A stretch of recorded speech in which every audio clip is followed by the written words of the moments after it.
Check. Well, now it works.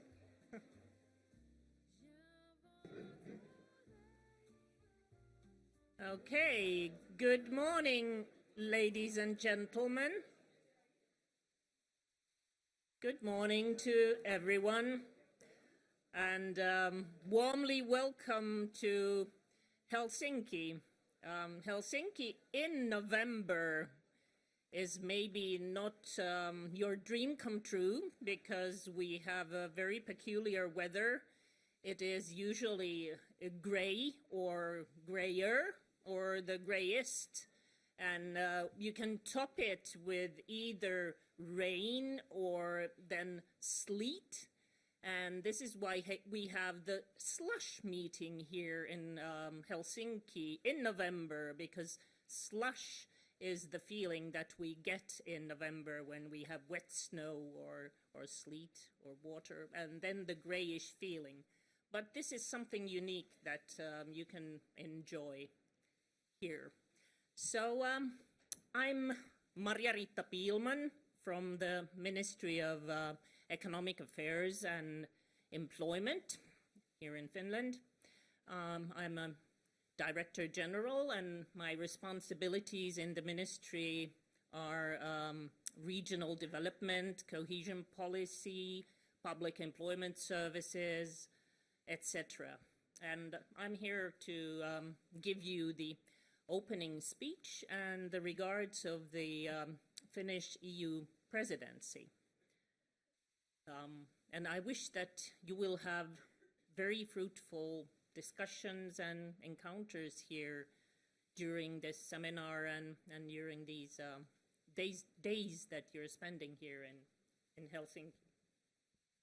Let's see how I can move this in a way that you can hear me and I can see my speech. All right, here we go. So, ladies and gentlemen, on behalf of the ongoing Finnish Presidency of the Council of the European Union, it is a pleasure for me to have this opportunity to welcome you all to this ESPON seminar in Helsinki. The first ESPON program was launched in 2002 with the aim to contribute to policymaking by revealing and understanding spatial trends. Since then, we have seen the program evolve to providing evidence and comparable information for regional development policies and reinforcing the effectiveness of EU cohesion policy and other sectoral policies. While we are still very much digesting the evidence produced by ongoing ESPON 2020 cooperation program, it is also time to plan the next generation of ESPON. For this, we have the valuable input from the midterm evaluation that pointed out ways to even more effective and policy-relevant program. The ESPON 2020 cooperation program is an excellent starting point when designing a new program. A lot of effort has been put into producing timely and policy-relevant territorial evidence. However, even more can be done. Understanding the needs and capacities of different target groups, including local and regional level, is crucial.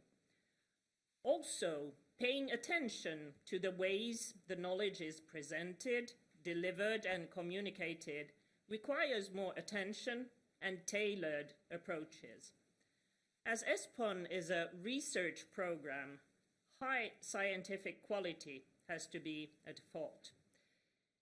In the times of global challenges and increasing inequalities between places, there is a demand for solid territorial evidence production and knowledge building. Territorial approach can make visible and support decision-making in different policy sectors, help us to understand differences between places, and to find place-sensitive solutions. There is potential for even stronger role of ESPON to support the effective implementation of cohesion policy and territorial agenda.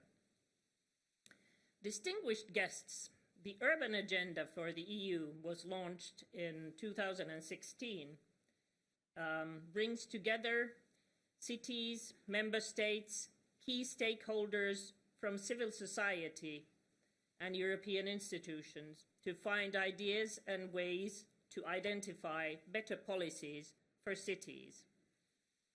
As a first priority, Finnish Presidency wants to support a successful implementation of the urban agenda to help to make its impact stronger and to build continuity for the agenda.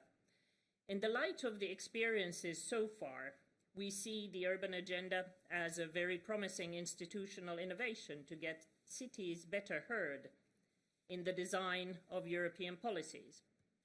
Secondly, a specific priority theme of the presidency is digital innovation in cities. This theme has been developed further in an ESPON policy brief, Digital Innovation in Urban Environments, that will be presented and discussed later today. Digitalization is one of the most influential cross-cutting drivers in societies and will continue in the future. Cities are favorable platforms for digitalization, which makes them hubs for digital solutions.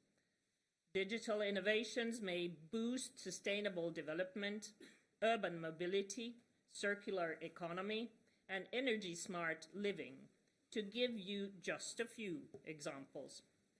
However, we can see some challenges and shortcomings in the current smart city approach. On one hand, digital cities are somewhat dominated by technology push rather than innovation driven by challenges arisen from society, for example, cities. On the other hand, digital solutions are sometimes fragmented and isolated from each other without links to an overall digital strategy and design. Then, what is new in the approach we are striving for? We would like to put focus on cities and citizens as actors for the digital shift.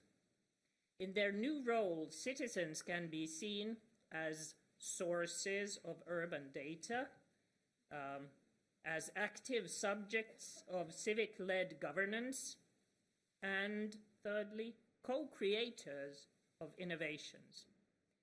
That is why we point out a human-centric perspective. Also, we perceive digitalization merely as a mean for desired and sustainable urban development than a goal itself.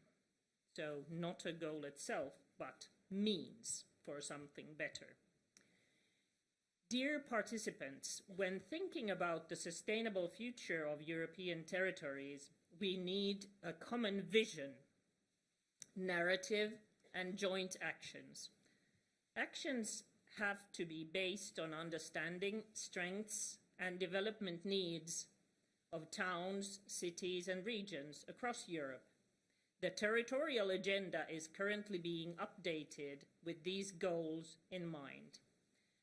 The newest draft version has recognized the most urgent challenges and priorities European territories face. It also acknowledges the need and potential of multi-level and cross-sector cooperation in addressing complex issues. For a sustainable European territorial future, we need joint actions on climate change, demographic and social imbalances, cross-border and connectivity issues, and stronger local economies in a globalized world, just to name a few. A new instrument anticipated by the new territorial agenda will be the launch of pilot actions in order to achieve a just Europe and a green Europe that will be overarching objectives of the agenda.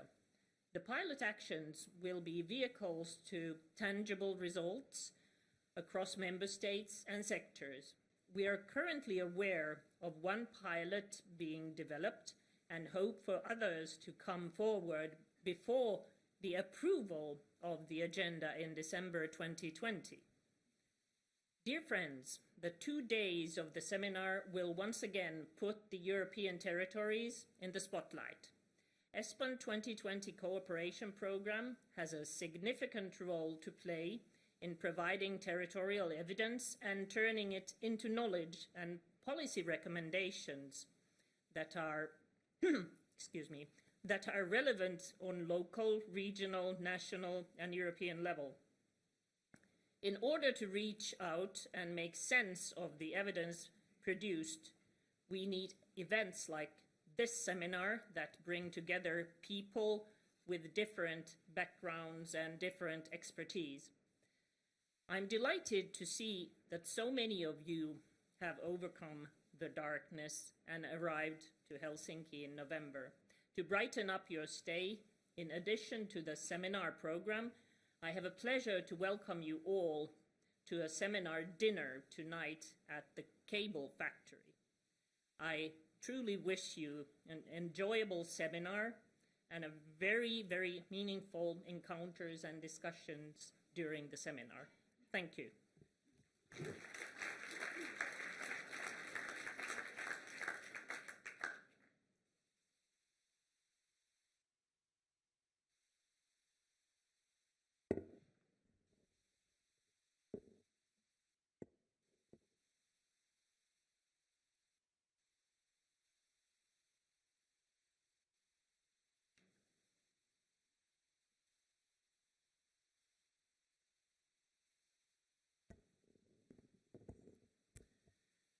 So, good morning.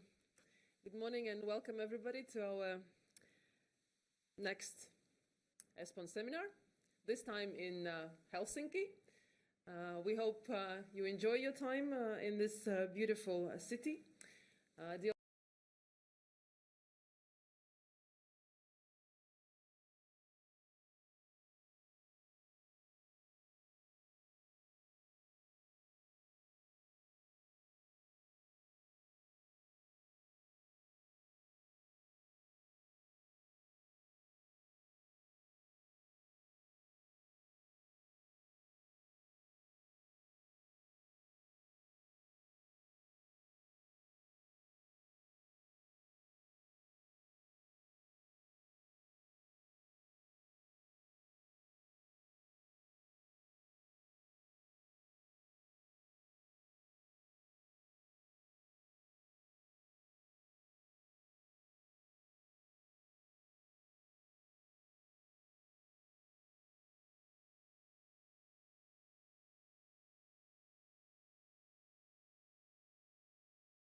In the past years, together with you, we accomplished a lot. Our applied research, targeted analysis, our tools offer an impressive volume of information and evidence to policymakers in a broad area of topics. From green infrastructure to youth unemployment, from metropolitan areas to circular economy,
EGTC, cannot do it alone. And so my main message of today is that we need all of you. We need all of you to help us to promote the work of ESPON. We need all of you, our community, to go out there and share your experience with ESPON, to bring the ESPON message to all policymakers at local, regional, national level that can help them to answer some of the very important questions that they are facing in their efforts to design development policies that will respond to the needs of the people beyond the boundaries of their administrative borders. So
one of our key publications in the current programming period, the State of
you are interested to regenerate a port city, Ensure project can present you 15 case studies from other European ports and give you insights from the analysis they did for the 4 stakeholder cities.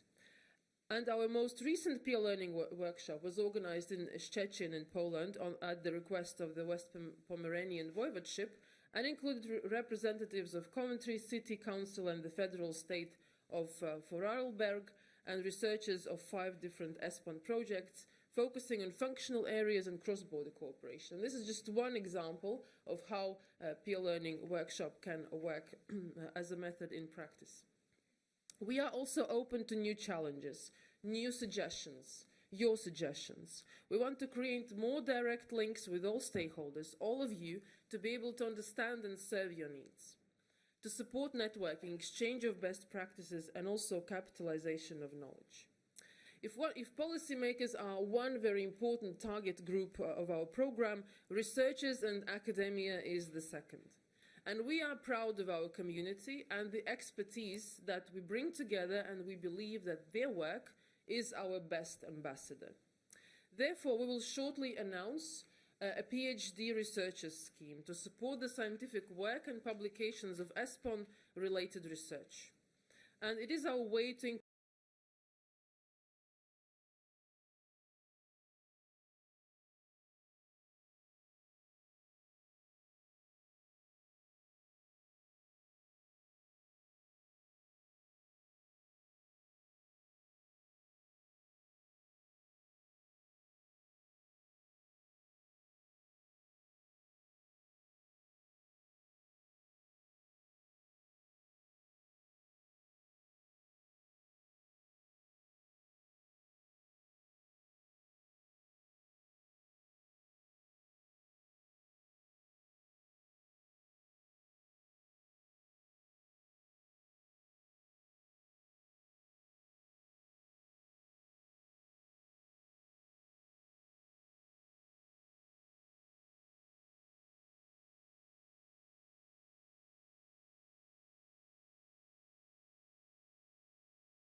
At the same time, it also is a challenge for the EGTC, and it's in the great people of the EGTC that also a very large part of success lies. So now I would like to introduce to you our new head of unit for evidence and outreach, Nicolas Rossignol. We have completed a recruitment, so please welcome Nicolas. You probably remember before that we had Laurent, so now Nicolas is our new Laurent. But most of you probably know him already, as he was already a member of our team, and I'm confident that his knowledge of ESPON and also his previous experience working together with policymakers will prove to be very valuable for us and for the work of ESPON. So congratulations and welcome. And also you have probably noticed a different program that we used to have in previous seminars. As you can see, we dedicated more time for debates. We opened our sessions to journalists from around Europe, and also we included high-level policymakers in our debates. So we are honored today to have the Vice President of the Committee of the Regions, Mr. Marko Markula, and a very experienced European politician, Lambert van Nistelrooy, who will also join us for the panel debate, and also Juhana Rautiainen from the Finnish Presidency. And this time, we assigned 2 EU-level journalists to present our work. It is an opportunity for us to see ESPON's work, our work, from a different perspective, to understand how it is perceived by somebody who has so far maybe has been more an outsider to the program and its content, but also to give an opportunity to our presenters to decode our messages, translate them in simple words, and help us to reach broader audiences. So now I welcome and give the floor to Terry Martin. Terry, welcome, a Deutsche Welle journalist who will present to us the state of the European territory, and then he will be followed by Samuel Stolten, a journalist in Euractiv, who will present our latest policy brief on digital innovation in urban areas. Terry, Samuel, you're very welcome. Thank you for joining us, and we are looking forward to your presentations.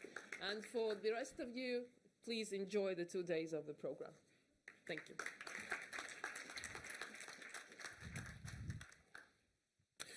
Thank you very much, Ilona. My name is Terry Martin.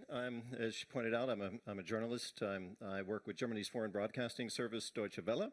I'm a news anchor. I deal mainly with international news, but also with European affairs. I'm based in Berlin, and I also work with European Union research projects, mainly framework research projects, supporting them with their communications needs in social sciences and humanities. I wrote a small guidebook called Communicating Research for Evidence-Based Policymaking. I wrote that for the European Commission's Research Directorate. And through that, I got to know ESPON, and I'm fascinated with the work that ESPON has been doing, and it's a great privilege for me to be here today to present this extremely important and dense report on the state of the European territory.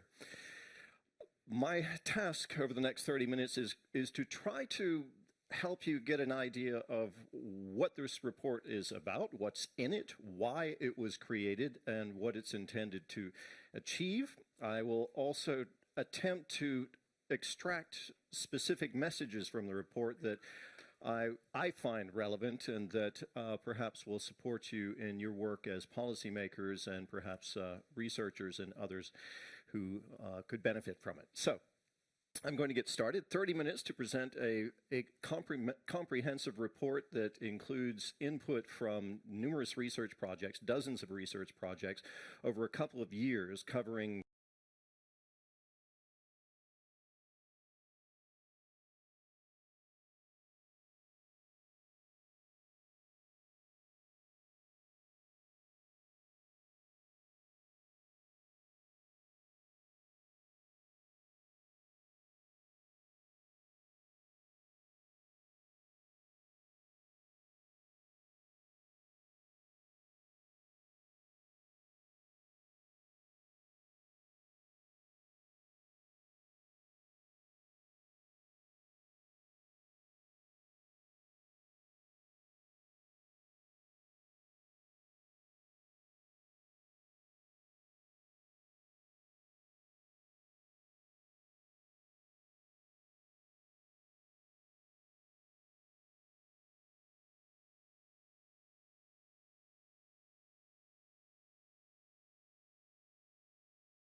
familiar with ESPON, have already worked with ESPON, have attended many of these seminars in the past, so I don't need to go into a lot of detail about that. I'm an outsider. I don't work for ESPON, so I'm coming at this from a completely different angle than many of you who are very familiar with ESPON. If you've read into the foreword to this report, the introduction, you will see a reference to what's described as a mismatch. And this mismatch affects all sorts of things. And you know more about this than I do. But this is what fascinates me about ESPON, is that ESPON looks at the European Union with the borders removed. It looks at patterns of development, be it in the economic sphere, in environmental issues, dealing with labor policy. It looks at Europe with the borders removed and tries to look at what's working and where is potential there that hasn't been exploited yet. And that's what fascinates me personally about the work that ESPON is doing. This mismatch between the recognized challenges and the administrative borders is what this report tries to address. So what's in the report? Obviously, there is an overview of trends, and these trends involve both the challenges that European regions are facing, territories are facing, but also the opportunities that are there, the potential that could be exploited. And of course, it contains advice on how to go about it. The advice is important, but it's also really important to define what the challenges are. And much of the research that went into the report, of course, focuses on where the problems are, tries to identify what needs to be worked on, and then you have the policy advice following on for that. So what's it for? Also, in a nutshell, we know that we're talking about the next funding period, the post-2020 funding period, dealing with the territorial agenda and cohesion policy, an extremely important framework for the European Union.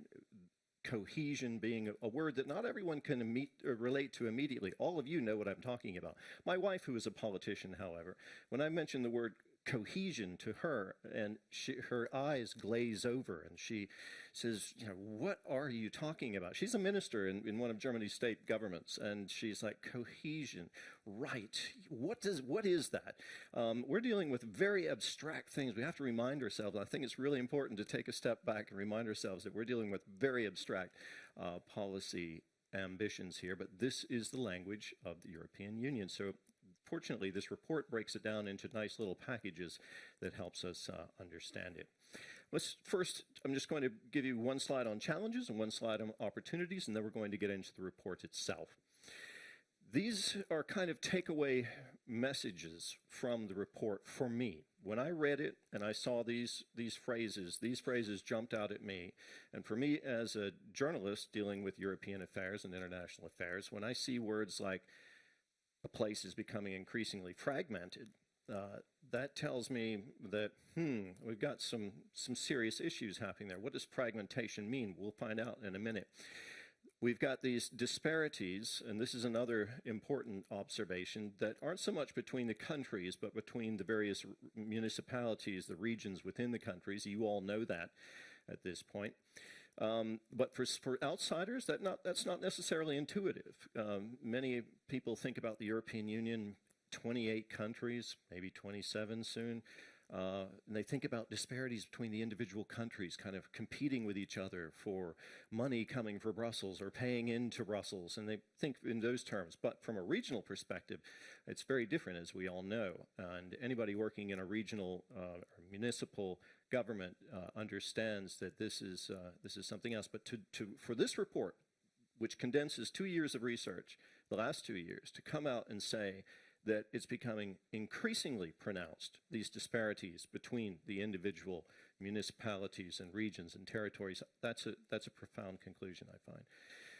And then here is a point that catches every policymaker's attention when you say that this fragmentation, which expresses itself in some cases as discontent, when that becomes extreme, it can spill over into political instability. Now, this report doesn't go into how that could find expression, but I think we all know of cases within the European Union. I know of them very well in Germany, where political instability is beginning to appear.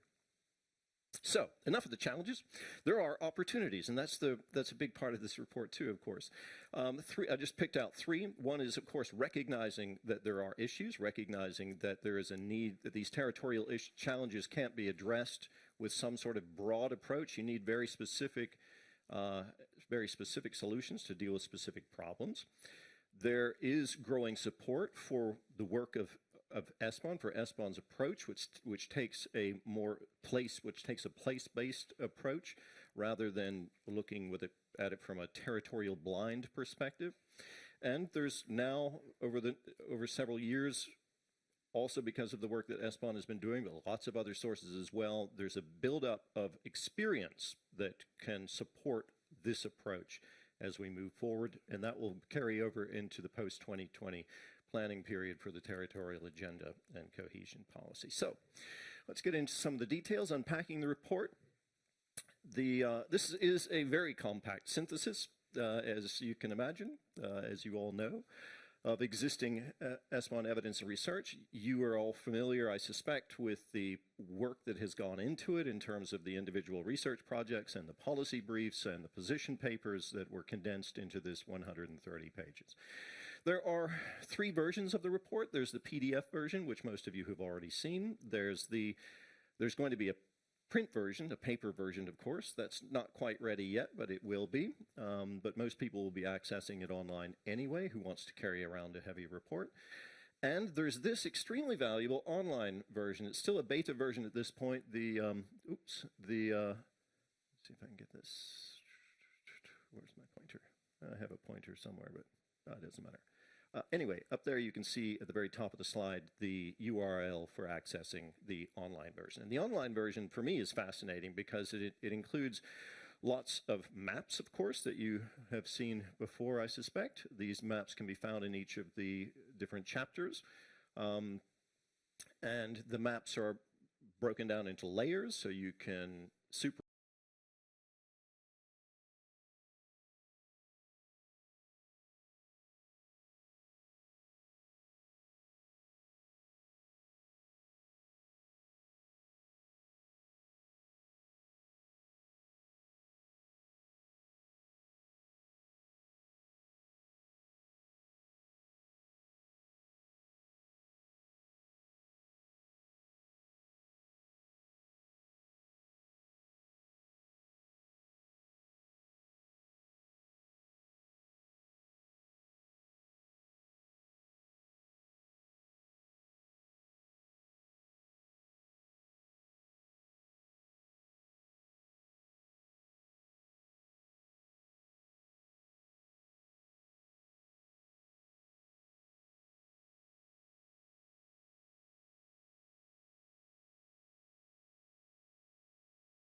one being perhaps more advantageous for one region than another, trying to move towards a specific typology that might be more beneficial for a given region.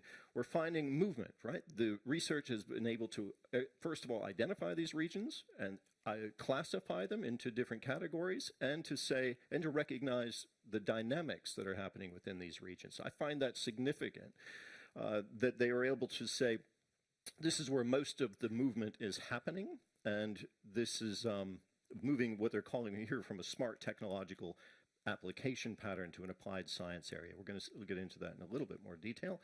We have this map that shows, again, a breakdown of regions according to innovation in this whole context of innovation patterns, innovation systems in this case.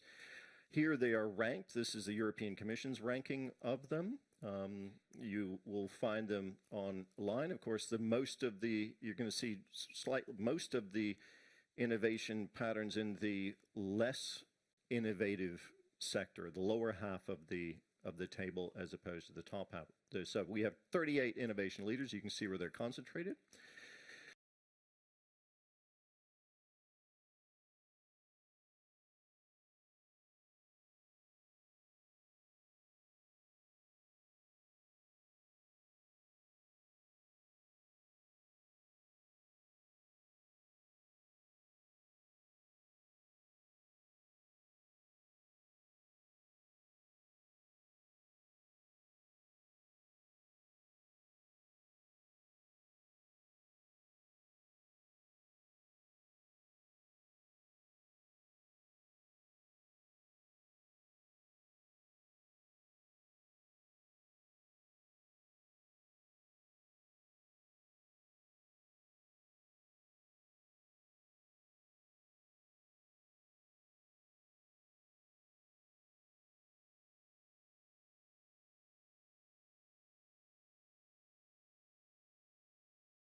The technology from the large automotive companies that set up their operations there was transferred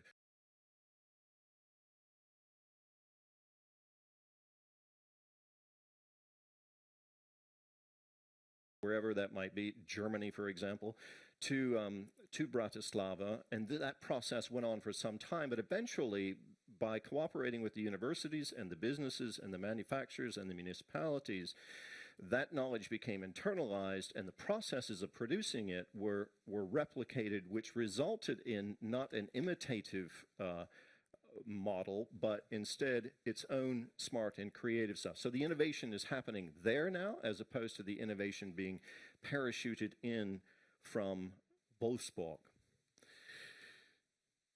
The other thing I want to point out, or the other aspect I want to pick out from this chapter, is the knowledge economy. So we've talked about innovation patterns, and the second example I want to look at is the knowledge economy part of it. We talked about about various territorial challenges. How do you go about helping those places that aren't performing as well as they would like, without taking anything away from the companies that are from the areas that are already performing extremely well? This is described as the competitiveness cohesion trade-off. And it's one of the fundamental challenges that is recognized in this report. It's an overarching issue that has to be addressed in dealing with the territorial agenda. I'm going to skip through this, or I won't finish my presentation in time. This is a regional classification of knowledge economy. You can find this and zero in on it. You can zoom in on it online. With the online version of the report. There are strategies for supporting the development of the knowledge economy. I can't go through those, but you know where they are, right? They're in the report. Spend some time looking into this. This is purely to tease you, to get you to look to see, okay, well, 5 potential strategies to support development of a knowledge economy, something everybody wants. How do you do it? Well, it's in there. There are these policy options and tools, very condensed versions of how you can approach the issue, building your various opportunities, branding. But it depends what kind of region you are. So this is also broken down in terms of if you are a lagging peripheral rural region, you might approach it this way. If you're a more developed region, you might approach it that way. So let me check on my time here, see how I'm doing. Okay, I'm okay. So we're into the second chapter on the green low-carbon Europe. This is another big policy priority, another big policy goal. It's also a chapter of research with numerous research projects directed to it. I'm not going to list the research projects that went into all of this. They are all included in the report itself, so you'll find that there if you want to reference the individual reports and then back out of this overarching report to get to the very specific policy briefs and projects that will assist you in trying to do your work. So, the beauty of ESPON, and Ilona was talking about gold, sitting on gold and trying to share the gold. In trying to share the gold that comes out of the research, what ESPON helps to do is look at these very complex interactions dealing with achieving a greener, low-carbon Europe, dealing with issues that involve green infrastructure, the energy transition, your climate change, and circular economy challenges. ESPON looks at this from different perspectives, collates the information, tries to put together a synthesis of the results from these research projects, overlay them on the territorial challenges that they've identified, put them in the form of maps and other areas that you can try to comprehend. At least this is the goal that ESPON has. Whether it works or not, I'll leave that for you to judge. Ilona was saying there's still work that can be done. Of course, everything can be better, but this is the attempt. So here's just a slide on green innovation networks, serving multiple policies and landscapes, but you can see the breakdown of the way these three types of functionalities are described in terms of monofunctional, bifunctional, multifunctional areas distributed around Europe. What you can do again online is take the map that has different layers, take this map, break it down, zoom in on a particular area, and it's broken down into the subsections that will reveal more detailed information. But in terms of promoting the circular economy, these are the two, what I saw as the main message coming out of that chapter. This is basically a description of what a circular economy is, and because we're dealing with very abstract concepts. So if you're going to try to create a circular economy in your area, you have to begin by understanding what it is. And this is a nice description of what it is in a nutshell that comes through in this report as well, which I'm very happy that the report deals with fundamental issues as well. Here's a set of policy options and tools to support this transition, and where there's also an example that is given. This is a case study, one of the many case studies that you'll find in the report. This is the case of Greater Manchester. Greater Manchester is a post-industrial part of England that has suffered considerably economically, but also pretty severe social impact of the economic transition. It is trying to transition towards more of a knowledge economy, and also trying to cope with its energy poverty, which is quite extreme there, according to the report. And it's managed to do that in creating a low-carbon, service-oriented economy, and it uses very specific strategies for doing that. It involves a lot of cooperation between, it's the Greater Manchester region, so there are lots of individual centres, municipalities that cooperate, but they are reducing their CO2 outputs radically, and they are at the same time coming up with a way of helping people access energy in a way that is going to support them, also businesses. But these individual when you see the policy options and tools again, these played a role very much in that transition, and that's what the research from ESPON has revealed. Third chapter, More Connected Europe. Two parts to this, transport and communications. The communications involves a lot on digitalization, which we're going to hear more about in the next presentation, so I'm not going to spend too much time on this. Transport is something which a lot of research has been devoted to. I saw more than a dozen reports or a dozen research projects that in the report that fed into this particular section dealing with transport. So there are many sections, many research projects focusing on transport. I'm going to focus a little more on the IT part of it. But the 4 freedoms of the European single market, it's very important to remind ourselves why this is important. And these 4 freedoms about mobility, the movement of goods, capital, services, and persons, depend on the development of this kind of infrastructure, as you all know. So, what we're seeing, what the research has revealed, that ESPON has produced, that this report describes, is a similar pattern of lack of connectivity in the digital world that there is in the physical accessibility. There's a visible, the pattern, this core periphery pattern duplicates itself. I guess that's not a huge surprise, but what we do know is that if you can overcome it, then you can counter that process of peripheralization. I said it, didn't I? Peripheralization. It's not an easy word to say. So here's a map supporting, reflecting that research and what's been identified. Again, this is something that is best looked at online when you can zoom in on the individual areas and you can put different layers over top of it.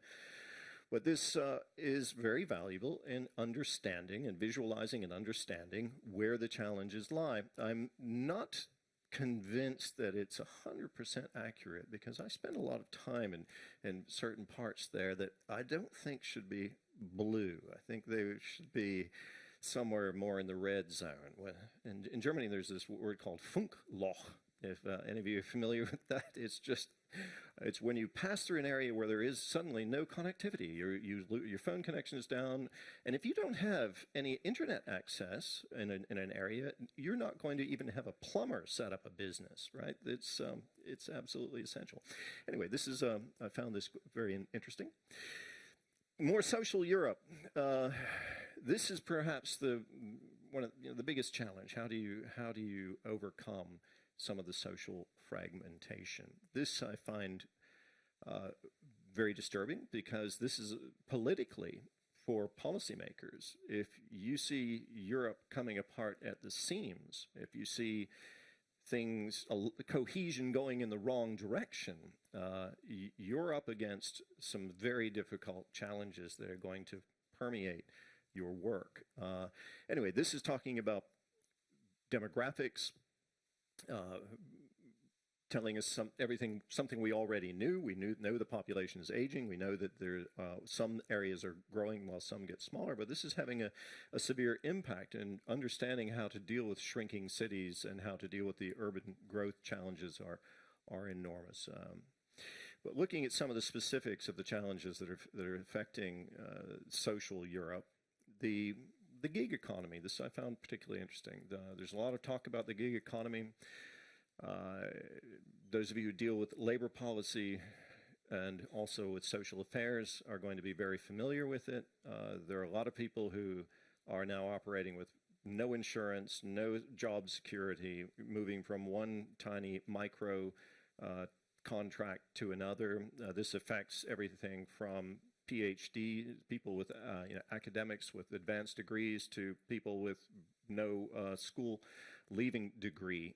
But this is something that for policymakers and for regional planners and for planners of all kinds of everything that has to do with the way that society is organized have to think about really carefully. And this makes very strong recommendations to spend more time examining this because we're just beginning to understand it. But this I found to be a very interesting conclusion coming out of this report.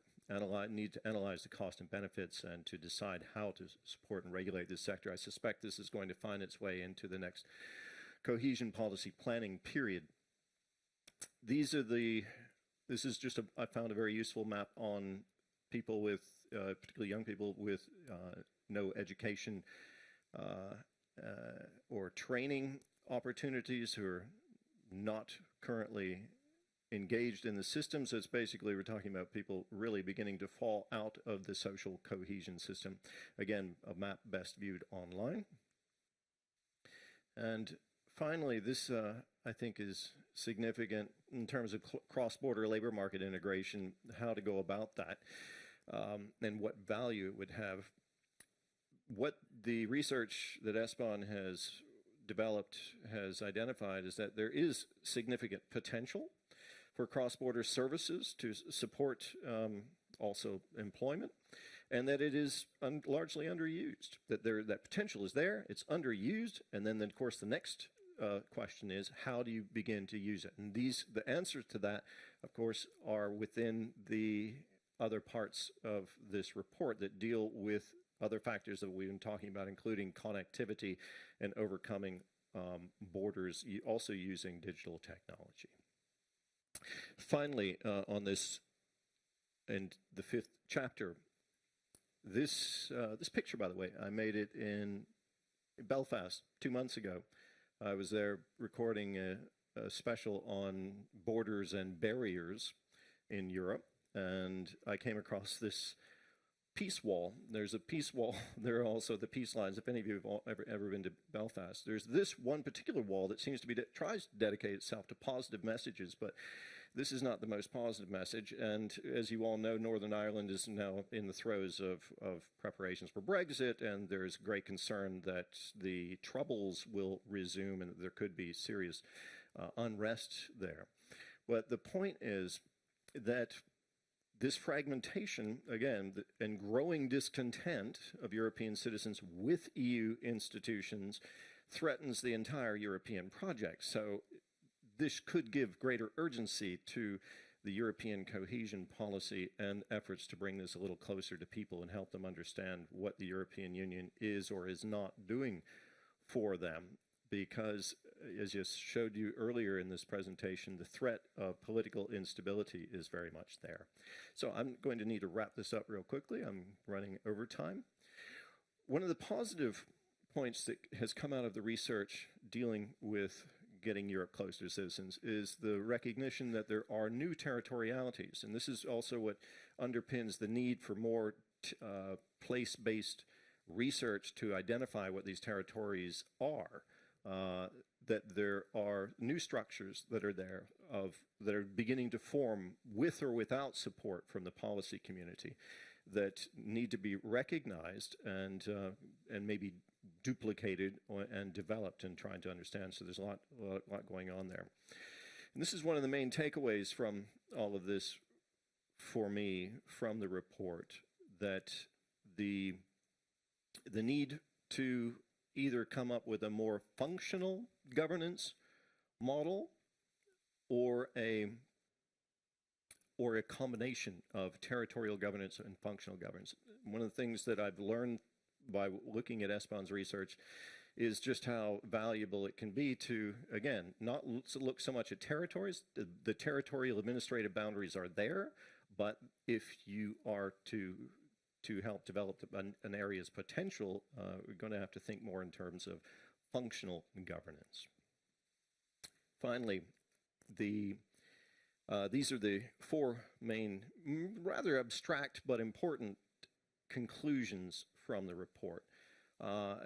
Just my own personal critical opinion of what makes the report valuable. The conclusions at the end are okay, but I find the true added value to be in the individual chapters and the individual conclusions of the reports. That this, I'm giving you an introduction to a report, which is an introduction to the research that is behind it. So we're 3 layers removed from where you might want to focus your attention. This puts it in a nice nutshell, the report, but it helps you to find out where you might want to look, because the report then gives you access to the individual research projects, the findings, the policy briefs, the position papers, and the maps that are online, and of course the people at ESPON who can direct you where you need to go. Thank you.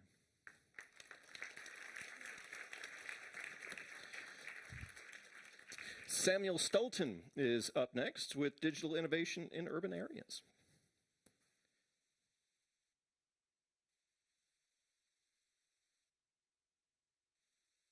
Thank you very much, Terry, for that explication of the report. It's a pleasure to be here today. I must say I haven't seen too much of the slush yet on the streets of Helsinki, so it makes it even more of a pleasure to be here.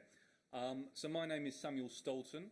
I'm the digital editor at Euractiv in Brussels.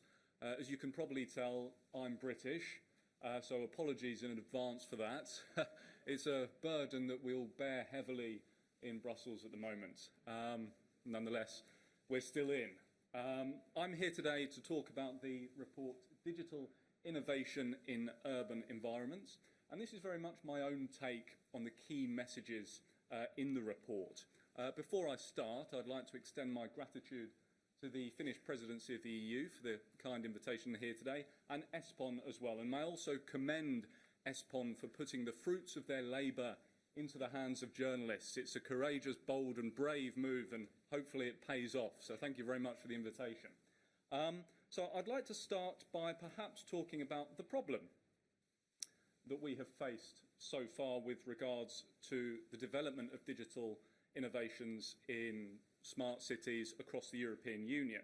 Defining what a smart city actually is has been one of the key challenges, and we've had definitions from the European Commission, we've had definitions from the Smart Cities Council, the United Nations, the OECD, we've had definitions from Cisco, IBM, all differing viewpoints on what the smart city actually represents. And of course, this has resulted in, shall we say, a divergence between how approaches have been adopted and how stances have been taken up so far. Now, the technologists, shall we say those in the private sector, have been very keen indeed to present technology as the be-all and end-all. So technology should be pursued for its own means itself, just for the sake of advancing technology generally. Now, I think this perspective personally is flawed because it papers over the cracks in our urban society and does not directly confront emerging social and cultural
generation of connected transport, smart irrigation systems, water quality monitoring, optimisation of waste collection routes. These are all problems in society, or perhaps not problems, at least obstacles in society that could be addressed by technology. Technology doesn't merely have to be an adage, and sometimes when technology is presented by the technologists and the private sector to local and public authorities, it can sometimes exacerbate social and urban problems. And this is really what we want to try and avoid.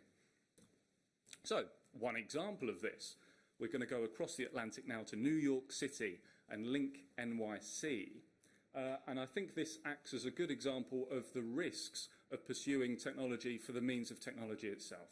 So in 2016, thousands of payphones in the city were replaced by digital kiosks, which offered free internet access, free domestic phone calls, USB charging ports, and interactive maps. However, the project came with caveats. It wasn't a public service offered by New York City. It was owned and operated by Sidewalk Labs, a subsidiary of Google.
makers in the room picking up a copy of this the next time you're in a bookshop. It's very, very relevant with regards to how policy making and smart city development can be paralleled in a holistic and human-centred way. So Ben Green says that everybody desires better public services, but if deploying them entails setting up corporate surveillance nodes throughout public centres,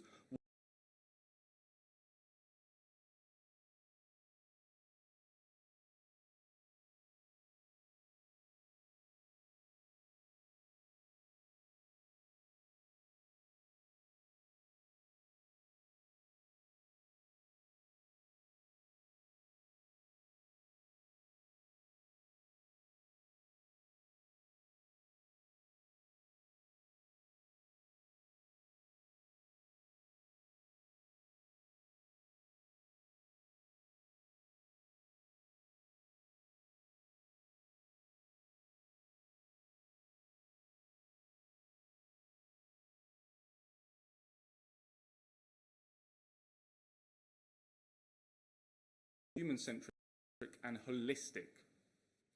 Now, one particular, shall we say, strand of this human-centric approach is the principle of co-creation, which co-creation essentially involves engaging end users in the development process of a technological solution, employing multidisciplinary viewpoints and bridging the traditional silos of government, industry, academia, civil society, and citizens. The principle of co-creation is happening more and more across the European Union, and this is something that we're going to take a look at some closer examples later on in my presentation. Open Innovation 2.0 is a key element of co-creation. So the idea includes involving these end users from the very beginning. The people that will be using these technologies on our streets, in and around our continent, are involved from the beginning, because that's the only way we can really address these problems in our society and indeed identify what these problems actually are in the beginning. So the European Commission has highlighted the 5 principles of Open Innovation 2.0, and they include networking, collaboration, corporate entrepreneurship. Of course, these ideas, it's important that we make them financially sustainable in the long term, proactive intellectual property management, creating new markets for technology, and research and development. And these can be pursued in a number of means. And let's have a look at how these have been pursued so far across the European Union. So this map shows us the scale of co-creation projects across the EU in different areas. And there are several things that we notice here. Firstly, that the landscape for these types of projects is fractured, with not as many occurring in Europe's central and eastern parts, and secondly, that the major urban areas are hives for this type of activity. And this is hardly surprising. By 2050, it is estimated that 80% of the worldwide population will live in cities. As a result, urban areas simply need to use innovation as a means to stay sustainable in the long term. Now, what I would say about this is, later on we're going to address how depopulation in rural areas could actually present challenges on the other side of the spectrum, where urban centres, urban hives, metropolitan cities will be crowded with people. Rural areas will actually be left with a problem of its own of depopulation, and this is something we'll talk about briefly later on. Let's have a look at, in a bit more detail, about one city that has already started to address the challenges of tomorrow.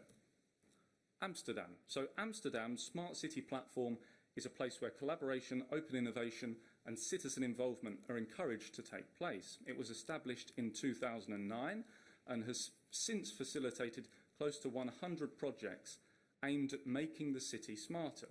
We can see the broader goals of the project here, and of course a lot of these parallel with many of the principles outlined in ESPON's policy brief: avoiding government bureaucracy and siloed thinking, quick-moving shared public-private partnerships, and encouraging involvement from as far afield as possible, bringing people together to find out the solutions of tomorrow.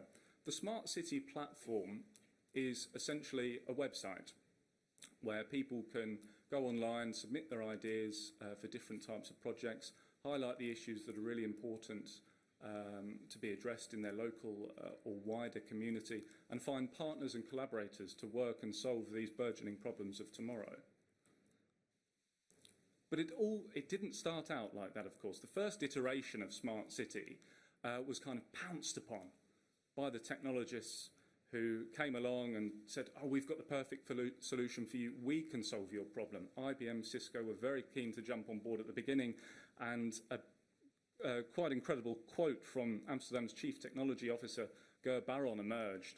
And he said, every company that comes here and tells us how it works, they're wrong, because they don't have a clue how a city works. There's a big difference between how people think it works and how it works. And the key thing is today, I think, for all of us to remember, is the only people who know how a city works is the people themselves, the citizens on the ground. And to alienate themselves from the future development of smart city initiatives is a grave mistake, and one that I think we make at our peril. So let's have a look at Amsterdam's smart city platform now in a bit more detail.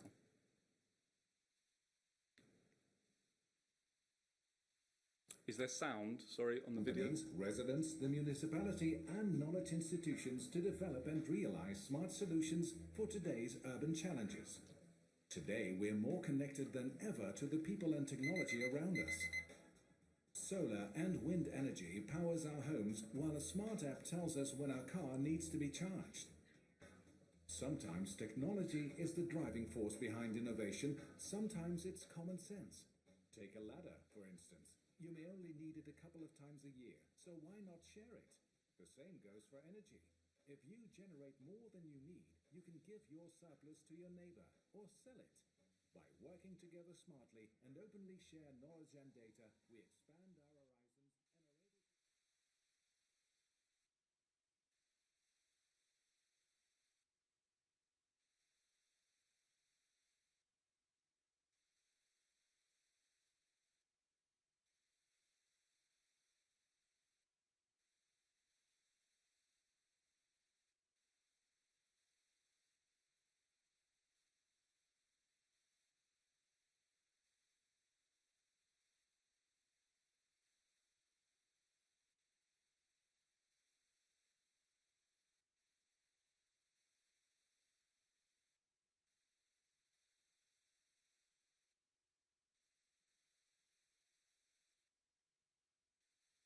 It's never good hearing the sound of an alarm at this time in the morning. It kind of brings back terrible memories.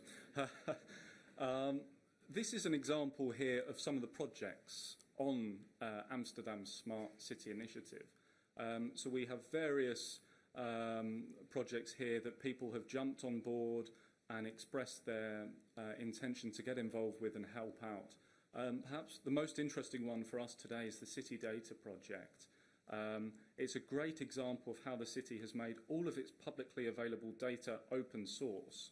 So anyone can access this information and anyone can add further data sets to the collection itself. City data is available and it is easy to search, download or link to your own system. And here's an example of some of the data sets that you can actually look for. We've got themes ranging from governance and organisation, population, service, economy, port, education, youth diversity, etc. These are really, really valuable data sets that can be used for the technologies of tomorrow and help to enrich the lives of our citizens all over the continent. Of course, it's not just in Holland. We have some fantastic projects here as well in Finland, particularly in the city of Lahti, which has established its own CityCap initiative. It's a personal carbon trading scheme that incentivises environmentally friendly transport decisions. And this is all about not just involving citizens in the process of developing smart city solutions, but it's about using technology as a means to pursue wider and broader sustainable goals in society.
They obviously don't have too much slush in Liti.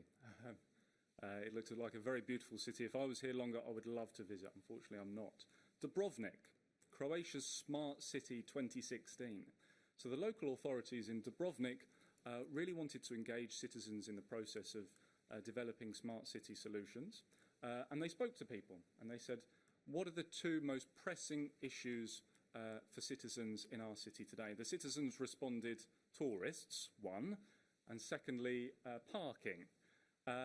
More on the parking aspect. As a result of that feedback given by the citizens, the city developed smart parking sensors and built an app so that people's expectations could be managed more easily. Now, this wasn't necessarily to encourage more people to drive, but hopefully the opposite. I suppose the intended outcome was that people would check the app, see that there were no parking spaces available, then perhaps think about getting a more sustainable mode of transport into the city, maybe even possibly walking. So this is another example of perhaps how technological solutions can help sustainability while also involving the citizens from the very beginning of the development process. Other smart Dubrovnik projects include solar-powered benches where people can charge their devices, and Dubrovnik Eye, which allows citizens to report various misdemeanors or potential crimes in the city to the local authorities in a timely and efficient manner. Now, of course, all the data is public and available online, something that reflects the open data approach which underpins the Smart City programme, and also, I think, is important politically in terms of transparency. Now, of course, these things cost money. Around 14% of GDP of the public authorities is currently spent on procuring these types of services and products, and this is highlighted in the ESPON report. And of course, this is a rather big burden for local authorities to provide an outlay for. One way of perhaps circumventing this cost is by pooling this purchasing power in establishing partnerships to strategically procure innovative solutions. There's been a couple of ways that this has been done so far in Europe by establishing a network of cities to work on projects together. So with a joint purchasing power, cities have more authority, shared expertise, and have a broader range of data sets to collaborate on future projects. Of course, cities are natural candidates for this also, because they can use this new purchasing power to get better solutions. One particular project, Select for Cities, is something being worked on by Antwerp, Copenhagen and Helsinki. They've launched a competition open to all European companies to develop an open, user-centric platform enabling the co-creation of IoT applications and services. Something that is fascinating for me also is the Fabulos project, which sounds very, very interesting indeed. And I believe Helsinki is also a partner on this project, and I'd very much like to be invited back to try out this project. So if there's anyone in the audience working on this project, please keep note of my interest here. This is the idea of procuring the operations of an autonomous bus line. We can see we have a range of cities working on the project here, and not only that, there are more observant cities following this project and looking at the intended outcomes and maybe how they can learn from this type of procedure. That's the Fabulos project. Of course, it's not all about cities. As I said at the beginning of my presentation, I think by 2050, 80% of the world's population will be concentrated in major urban areas, urban metropolitan cities rather. And this also creates a problem for the rural areas in Europe who could face alienation from the smart city developments of tomorrow. We can see here a map of the share of people who have interacted with public authorities online. And of course, there is a gaping difference across the EU here. There have been a bit of shameless self-promotion here. My interview with Frank Bogovic, he has been actively campaigning for the rollout of smart villages across the European Union. This is particularly of interest, again, in Central and Eastern Europe, whereby the agricultural sector is one of the most important parts of a local authority's economy. And what they're finding is that a lot of young people now are migrating to the West, to these urban centres because of the innovative solutions that are occurring there, and leaving these rural areas depopulated. For Frank Bogovich, smart villages and the increasing digitalisation of rural areas is just as important as the big urban centres themselves. Okay, so I'll have to wrap up very quickly here. We've covered a lot of ground. I hope to have given you a number of examples as to how the solutions presented in ESPON's policy brief have been presented to you. And for me, there are three main takeaways here to take with you into the sessions occurring for the rest of today and tomorrow. Three principles that I think we should all hold dear to ourselves: citizens, openness, and networks. The key policy messages here are about making sure that we approach the cities of tomorrow in a human-centric and a holistic way, having the confidence and leadership to ask citizens and end users to get involved from the very beginning. Projects should operate in a spirit of openness and co-creation, adopting principles such as interoperability and open data. And finally, networks of collaboration are vitally important, be they departmental, sectoral, national or international, for levying procurement power and pooling larger data sets and areas of expertise and knowledge. If you take any messages away from the next 2 days, I would hope that it's these three-columned approach that will help inform your policy making and your research with regards to Europe's future development of smart city infrastructure. Now, in preparation for this presentation, I read a lot. And I also read tens, maybe even close to 100 different definitions of what a smart city actually was. And I pained for hours over these different definitions, and there wasn't really one that paralleled very well with me. And then I came across one the other day that I thought was flexible enough and open enough to have us ready for the smart solutions of tomorrow, as well as being prepared for the urban challenges that we haven't even foreseen yet. And this definition comes from the UK Department of Business, Energy and Industrial Strategy and is as follows. The concept of the smart city is not static. There is no absolute definition of a smart city, no endpoint, but rather a process, a series of steps by which cities become more livable and resilient and hence able to respond quicker to new challenges. Thank you very much indeed.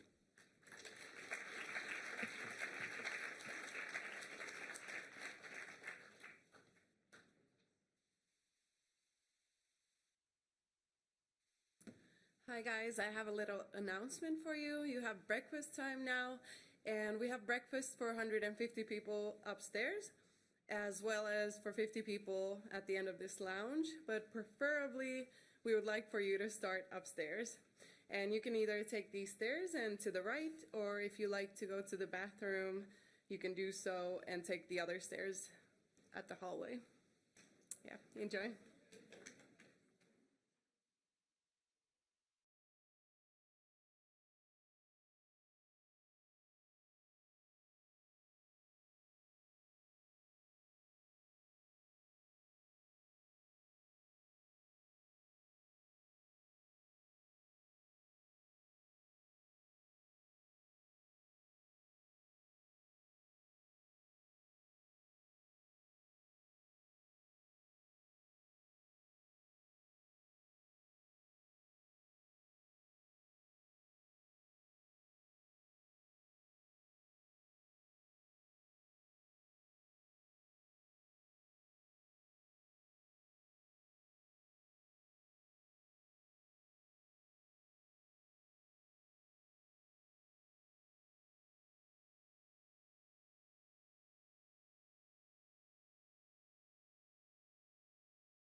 Welcome back.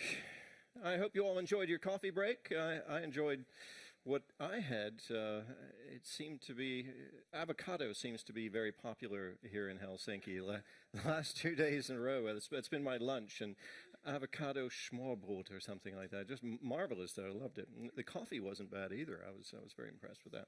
Anyway, I hope you all enjoyed your coffee break and that you've come back relaxed and rested, inspired, and eager to listen and participate in this debate. My apologies for this podium that is hiding me from seeing the people back there, but I know you're there, and I do want to include everybody in this discussion.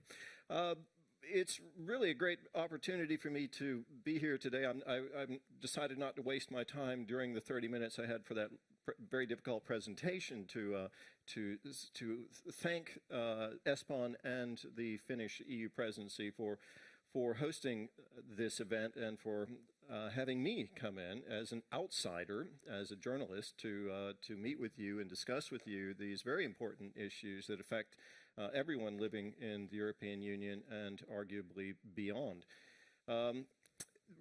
We are now about to begin a discussion that will touch on wide-ranging issues derived from the State of the European Territory report and all issues associated with cohesion and territorial evidence and research and everything that we've been talking about already this morning, the 5 chapters, the 5 priorities for cohesion policy, or the territorial agenda.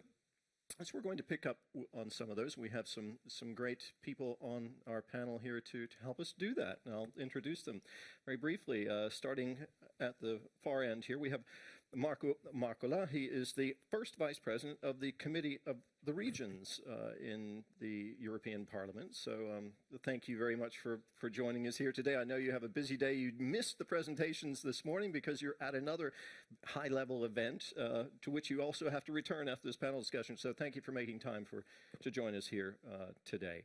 Then, next to Marko, I'm going to use first names if that's okay, and if we could, it just makes it a bit more casual, and we'll make quicker progress. Lambert von Nistelrooy, I hope I pronounced that correctly.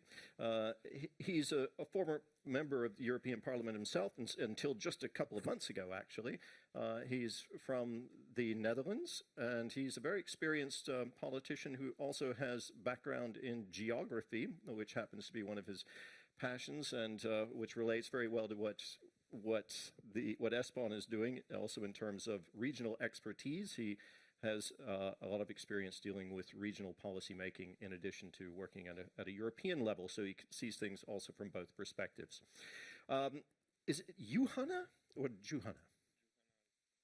Juhana, I don't know, whatever you prefer. I live in Germany, so a J for me is also Y. Okay, so we'll say Juhana Rautiainen, a senior specialist in the Ministry of the Environment here in Finland, based in Helsinki, and he works, if I understand this correctly, your policy interests don't relate just to the environment, but also to urban planning and dealing with technological issues and all sorts of formulations of various kinds of policy. So he can also give us insights from that perspective. And of course, Ilona Rautsa, who needs no introduction. Everyone here in the room knows very well that Ilina is head of ESPON's EGTC, which, you know, there's so many acronyms associated with this whole exercise. When I was preparing the presentation this morning and I was working through that report, I noticed that there was a helpful list of acronyms at the very beginning, which I used and referenced, but there are also numerous acronyms that I didn't know, that I had to look up, that are simply not in there. And this is when you get into this level of policy making, things become somewhat abstract. So we're going to try to bring it down to earth a little bit during this next hour of the discussion. Now, before we actually start chatting, I need to draw your attention to Slido. Slido is something that I guess most people in this room have already had some experience with. If you've attended previous ESPON events, you will know that this is our way of allowing you to interact with the discussion. Slido is it's an online portal that enables audience interaction with the event, and it offers two possibilities: to participate in polls and to put questions and to vote on those questions. So there is a step-by-step direction in your program, but we're going to go through it very quickly right now with a little couple of practice questions. If you haven't already logged into Slido, I encourage you to do that now. And if you haven't found the Wi-Fi password for the epicenter, we had it posted there this morning, but just to remind you, I believe it's digitally driven, one word with both D's capitalized. Digitally driven. Yeah, just if you want to log into the internet. And then log into Slido, which is super easy to do. I just did it myself. And then open, and then we can get started. If you are there, we're going to put up a couple of questions. Has everybody had time to get logged into that, to log into Slido? It's really just putting in the slido.com. That's a great way to find. Just go to slido.com in your browser, and then it'll ask you to give an event code, which is ESPON. And once you've done that, you should be good to go. And we can get started with that. So if we're ready, we're going to do a couple of test questions. I'm told that many of you have seen these test questions before. This is purely to get an idea of how to use this. So can we get the first one going? The first test question. Let's see. Is it? Oh, there it is already. Good. Look at that. Well, my goodness, we've got 50 people already logged in. You're ahead of me. See, I'm looking at the monitors here, which is something completely different. So I need to turn around to see what's happening. So 56 people are already with us. The first question being basically, who are you? One of these 5 categories. And now that we've already got up to 61, let's see what the results. Look at that. We've got researchers, mainly researchers today. National policymakers, other stakeholder, 16. Okay, so we've got a lot of researchers and policymakers and other stakeholders. What could that be? A lot of things. We're getting more of this. Fascinating. Very well. Okay, this is really just a test, but also good for me to see what our audience is composed of. Marvelous. Okay, so we've got regional, local, and European policymakers as well. Marvelous. Okay, together with national policymakers, 29% national policymakers, 30%, so a third national policymakers. National meaning not necessarily Finnish, but perhaps so. Okay. All right. And a second question. I'm told we have a second question. And that is a question about how you feel. How do you feel about ESPON evidence to support place-based policymaking in your country or region? Great. We've got one vote of great here. I feel good.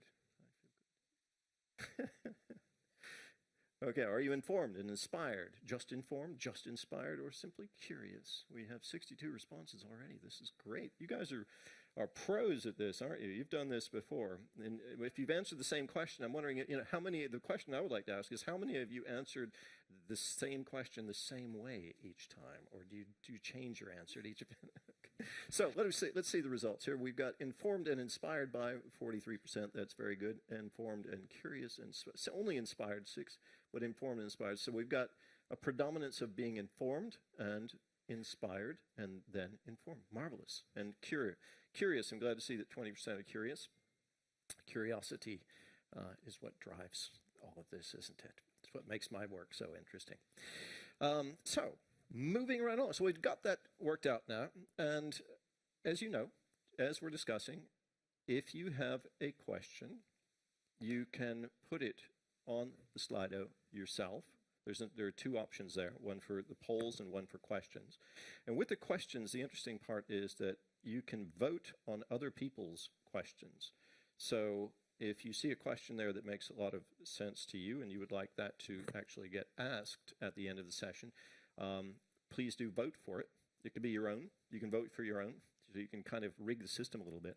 But the questions that float to the top will be the ones that will most likely get asked at the end of the session. I'd like to leave about 15 or 20 minutes towards the end for input from Slido. Good. So is that, this is my first Slido presentation for, okay, we're good to go. All right.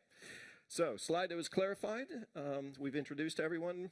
I've introduced myself earlier this morning. I don't need to say anything more about me.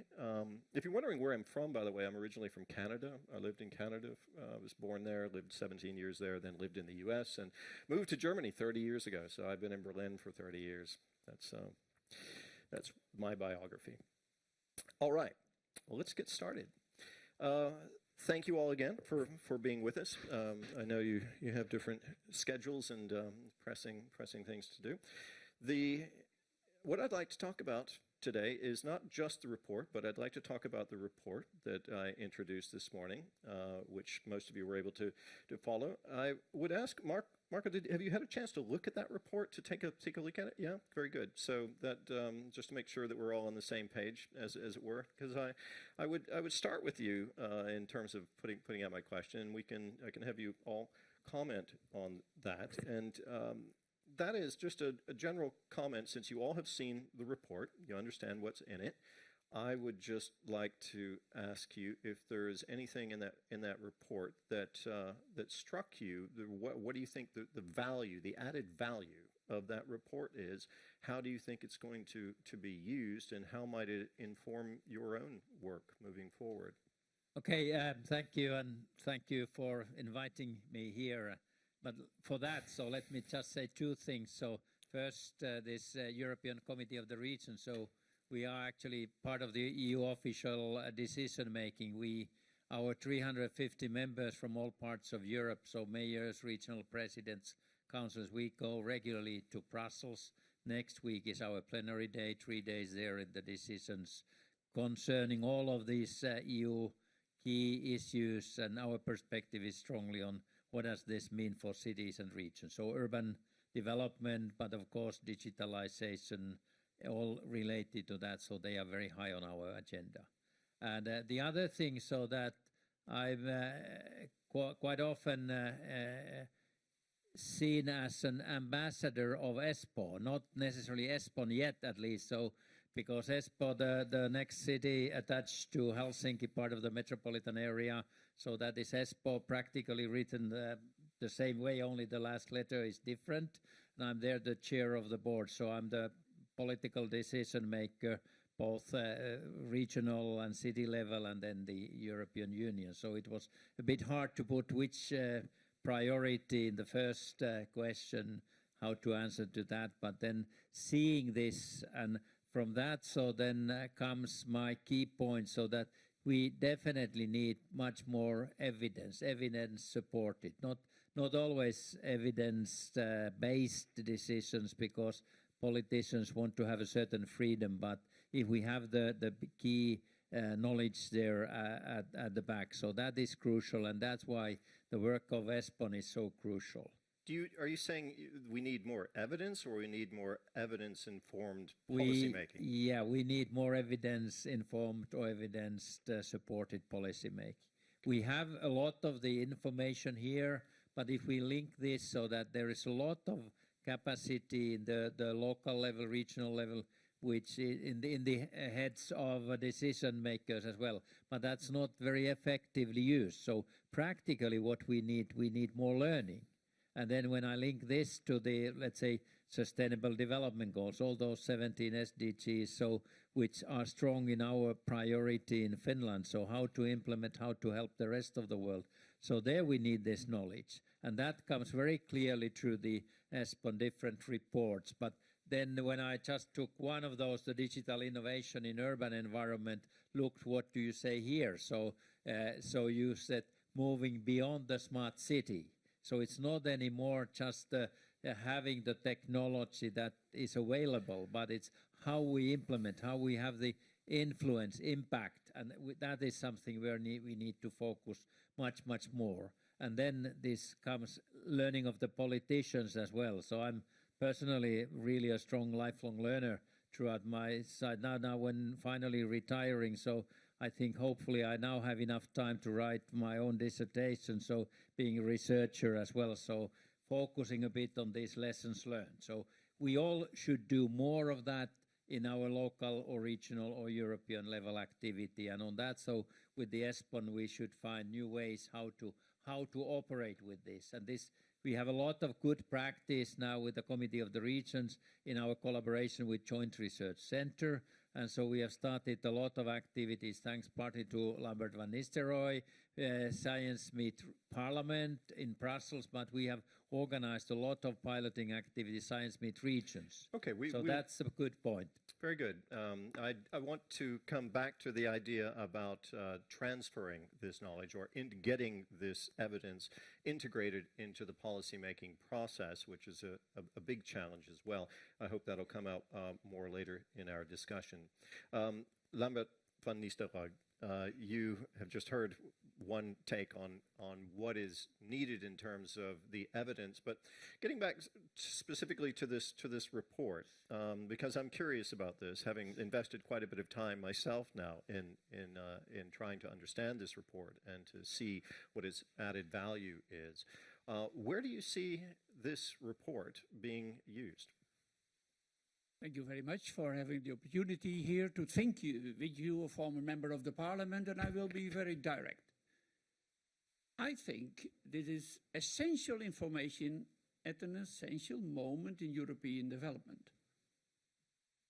But exactly what was said in the beginning, the new era for ESPON, it's how it's taken on board.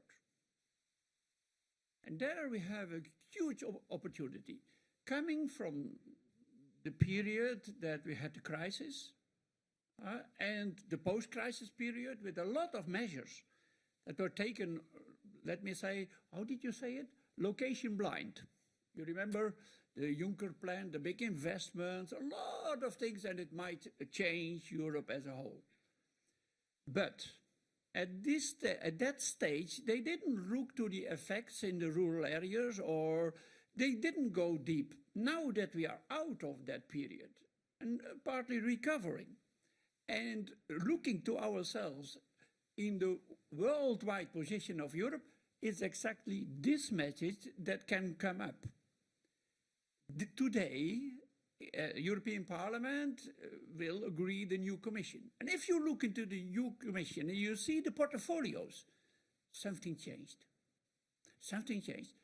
The Commissioner, Mr. Ferreira, for Regional Policy and Cohesion and Urban Policy, she is connected directly in her portfolio with structural changes. It's not just giving the money for cities and member states to develop or whatever, to make innovation happen, but also to find the necessary changes in the next years combined. And the other way, you have Mrs. Gabriel, who is doing Horizon 2020. She has already said that she wants to have a territorial impact of her work. Horizon 2020 and all the frameworks before were free-floating intelligence, of course, bringing the best professors together. So at this stage, and this is when I was reading this report, I thought, wow, it's more about how it's taken on board, and maybe in the next 2 years, it's 2020, when the negotiations are finalized.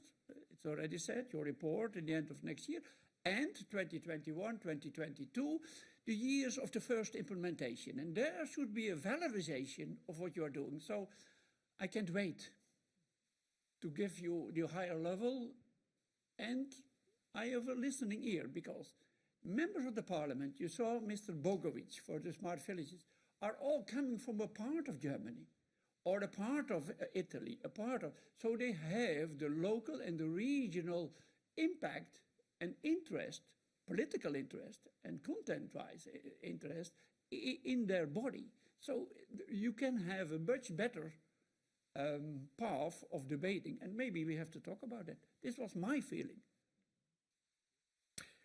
Very good. Thank you. That already gets us going quite far, I think. When we're talking about the report, of course, we're talking about not just the report. That's just a document. But this document distills 2 years of research and more that is directed at cohesion policy and the territorial agenda. Ilona, I'm going to come back to you at the end of this, right? I'm going to let you comment after we've heard from you, Hanne Rautiainen. If you would like to comment on follow up on what the other two speakers have just said regarding the value of what this report represents and how it might be useful. Thanks, Terry, for this question. And let me tell you, I've had my third cup of Finnish coffee this morning, and I'm very excited to be here. Almost too excited. Let's see. But on this report and what it distills, and the previous talkers mentioned that as education, and we also need this development in all areas, all territories, the countryside, embedded in all policy on the EU level, that we have the progress in all areas and territories. And I'd like to mention a few key points that really I noted from the report that are very important to achieve this in Europe are that we need very, very serious policy on interoperability and open data and open codes when we develop new public systems or different digital systems for human-centric needs. And in Finnish regulation, we already have this by default, all this these have to be interoperable, they have to be open. And it's not a coincidence that Finland has this, because if you may know, a Finnish person named Linus Torvalds was the first one to publish the Linux kernel to start the development of the Linux system, the whole ecosystem of open source development in computer ICT technologies. So this is one key point. And another thing I really think, considering how to develop the countryside and the ones sort of side, during the Finnish presidency, digitalization has been very important subjects for us. And it has become evident to me that in Europe, we actually face a digital divide. And in Finland, we also face a digital divide, whether it be between generations or different people with different backgrounds in education or skills. And to counter this digital divide, I feel in the future we need digital cohesion.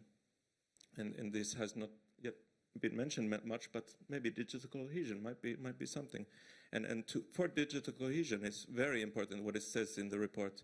We need physical, but also digital connectivity and infrastructures in place to not only help that the striving cities go ahead, but for the imitators or the late adopters of new technologies to adopt easier. And this comes to my first point again. Why interoperability and open data and open systems is so important is that it really makes it easier for the late adopters to catch up and take on board these new technologies that we are developing. Good. Ilona? Yes. This is the fruition of your work, right? Yes, don't scare me too much about this. Anyway, yes, we believe this report is one key achievement of the ESPON program, because it indeed synthesizes the messages coming out of all our fresh evidence and the latest research results that we have. And this probably is also the right moment for me to say a very big thank you to the research team and also to our own project expert at ESPON in GTC, Michaela, who was also working hard to make sure that this report is of high quality and delivered on time to all of you as our seminar participants. I would like to highlight one key message that is the red thread of the report, the horizontal key point that we would like to convey with this report. And I very much hope that you did kind of feel it, that you did notice it, that it really is something that is obvious and evident, is that future policymaking approach should change. And it should change towards promoting more territorial cooperation at the scale of functional geographies. So more functional approach, more territorial cooperation are the two key messages, horizontal messages of this report. It's like already sounds like an old song of Ilona, but I will continue with this message as long as I can. Because this indeed is something that has to be made a very strong principle of the policy making around Europe nowadays. Policy making within administrative borders don't fly anymore, is not relevant anymore, does not address the needs of people anymore sufficiently, because people don't live within the borders. They have their daily lives very much linked to geographies that span across the administrative borders. And this is why policymaking, if we really claim that policymaking should become closer to the needs of the citizens, it should transform. Now, my challenge is how to promote this revolution. By my challenge, I mean the challenge of ESPON as a program. How to promote this revolutionary approach towards more policy development, new investment practices, new governance solutions at different functional scales beyond administrative borders. It's much easier to say it than to implement it, and we know it. So who should be the leader? Who should be the supporter? Who should be the driver of this revolution is a key question. Can we promote it with just one report? Well, of course not. We need to mobilize important players and stakeholders to make sure that they become very active leaders in this process. And here, because we're talking and thinking about borderless policy making, I think European institutions, European programs, everybody who is working at a European scale in different functions and roles has a key role to play in this process. And here I'm looking at the Committee of the Regions, at the European Parliament, at the European Commission, also EU programs like ESPON, like URBACT, like all other kinds of European territorial cooperation programs. There should be a drive, a very strong drive towards this approach to support national governments, to support regions, to support cities in implementing this new approach. Because as you know, probably there are plenty of good practice examples around Europe where this is already happening, but it's not sufficient. We need to mainstream this approach, and therefore there should be a very strong push and drive for it, and it should come from the European level. This is at least my understanding. Correct me if I'm wrong. And programs like ESPON, of course, have a very important contribution to make with all our evidence that we are developing, with all the capacity building activities that we can deliver already and that we will deliver much stronger also, and we promote them in the future programming period. But it is a revolution that will not happen just like that. It has to be very actively promoted in all kinds of ways. And we, from our side, from ESPON side, with reports like that, with the discussions, working directly with our stakeholders, supporting their policy development, we do play a role. We have our contribution. But my point is that this is not sufficient, and European institutions also have to become very active in this field. Thank you. Thank you very much. So we have an introduction to our topic, and I'd like to go a little deeper with that. What's come from our discussion so far, at least from three of you, it's very much the idea of turning this evidence into policy and putting the policy into practice. And we have a very specific topical approach that you were describing in terms of digital connectivity. Digital cohesion was the term you put on it, which I think is a nice one, which we can maybe get into in more concrete examples of that with respect to Finland, where you were working.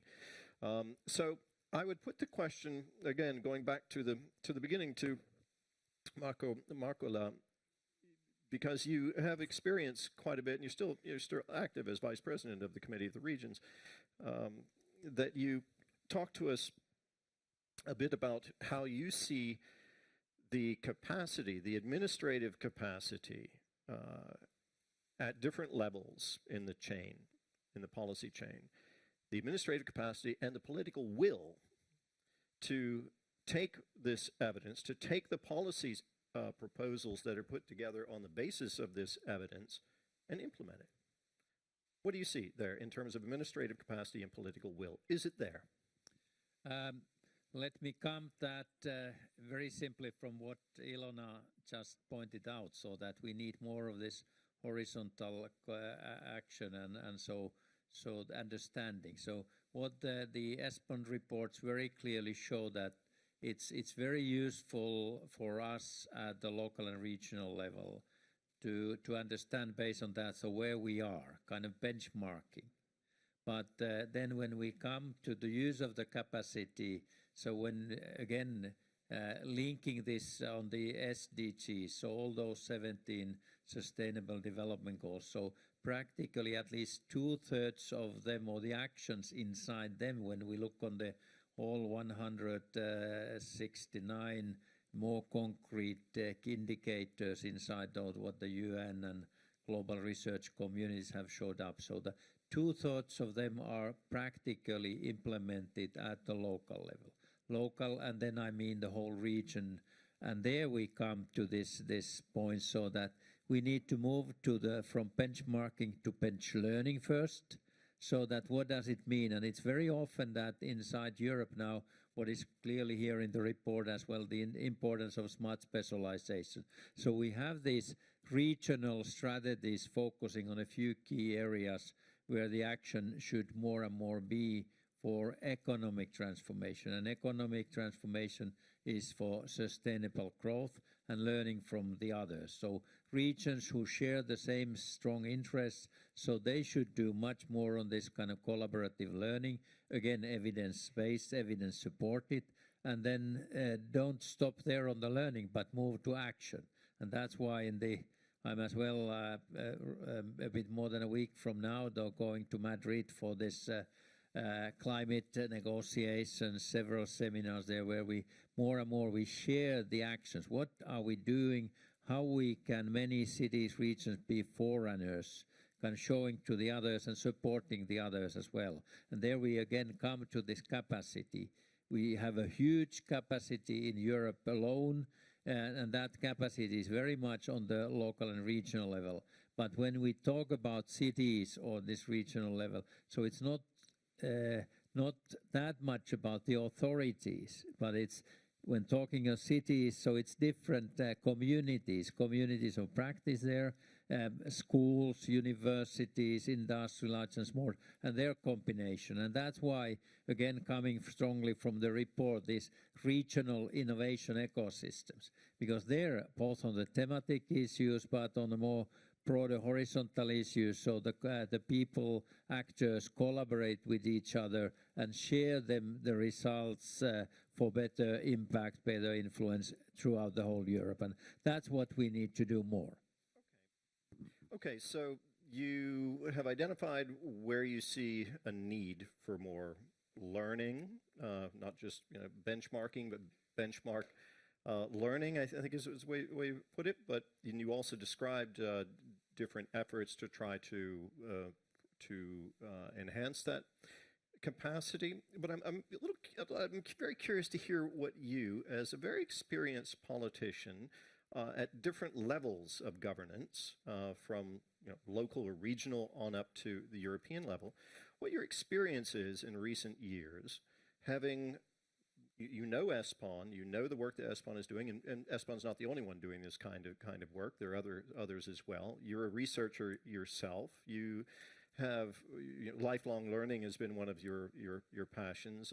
You've co-authored a book on dissemination that also deals with knowledge transfer to some degree, or how to communicate results. What's your impression of how things have evolved in recent years with respect to the uptake of the kind of evidence that ESPON and others are producing, addressing these cohesion challenges from a territorial perspective? Just, it's a big question, I realize that. It's really a major challenge all the time.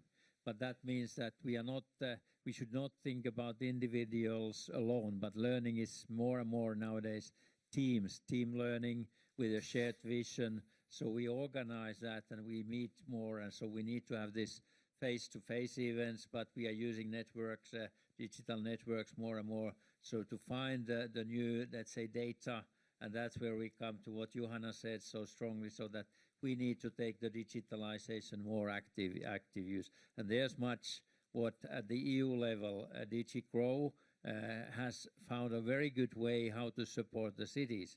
They called a couple of years ago, us through the Committee of the Region as well, so kind of forerunner cities who want to learn themselves, not providing money directly, but providing mentoring, having best experienced people, and then got close to 100 cities saying that, okay, we want to be part of this city digital challenge. And so it really worked a lot, because then people were learning throughout the process, through the action that they implemented immediately in their own cities. So there are good examples, there are positive examples, but again, coming back to my question, forgive me, I'm a journalist, but what I'm curious about is what you observe as a pattern or a trend in terms of political will and administrative capacity to take up this material. Is it growing? Is it static? Is it facing a kind of challenge that simply can't be overcome? Definitely it is growing, but more I see is really so that we should speed up. So again, in the table of the decision making, there should be these, let's say, basic facts and figures, put them on table, spend an hour or so in a meeting just to agree on the data, what we have there, and then, okay, what is then the next steps, how to find the new solutions.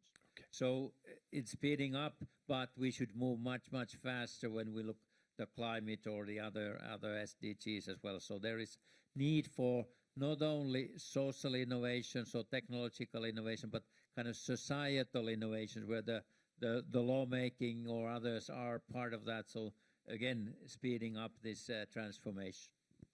Okay, would anyone else like to comment on that particular question that I just put out? Because it is so fundamentally important. So I'd just like to open the panel. Yeah, go right ahead. Taking up Makula's remarks, I think it's important to have the feeling of the moment Europe is in. As I said before, but it means that there has to be an agreement between the member states and the union, and this is done in the regulations, for instance, on the structural policies and other fields, on the Green Deal, by which it is multi-level governance. If we don't do that, if a member state says, okay, I get the European money or support, but I do it in my own way and I don't care about. And this is extremely important, that in the upcoming negotiations, these days there are the negotiations, that we have this partnership agreement by which the Europe ministers, the national ministers, sign on these targeted goals. And they say, okay, not for one program, but it's for 7 years. In 2024, a midterm evaluation, a serious evaluation on where we stand. And this is extremely important. And you see the tendency that some of the member states say, this is bureaucracy. What's this? With simplification, man. What kind of world do you live in? And exactly this is what I mean. Because this gives trust, both to the cities, to the public side, but also to the private side that comes in, the banks, etc. If you change your policy every year, 2 or 3 years after a new election in Romania, this can be done. So there is, in my opinion, and I made a booklet, talk about booklets on the multi-level governance. This is essential for the next time to come, and there we take on board this human capacity. This is not just training your civil servants. This is the method that you use on this innovation ecosystems, and as we see in the report, a lot of these things. So The instruments are there, but Europe should not float apart with the nationalist movements that are going on now. And this has nothing to do with political direction, but you do it on the content. And here, this is not a question of new treaties or things. It's more like we did in the Pact of Amsterdam for the urban development. It's about your contribution from your part of the country that you bring to the European goals. This is the point. It's not exactly whether you are a full-rest, federalistic state with German Länder, or you are just a city in a unitarian state like Luxembourg or Netherlands. So it's more about what do you bring in these changes that we need. And this is more an evolution. I must say, I'm not the one of the revolution, but maybe we can agree on that later.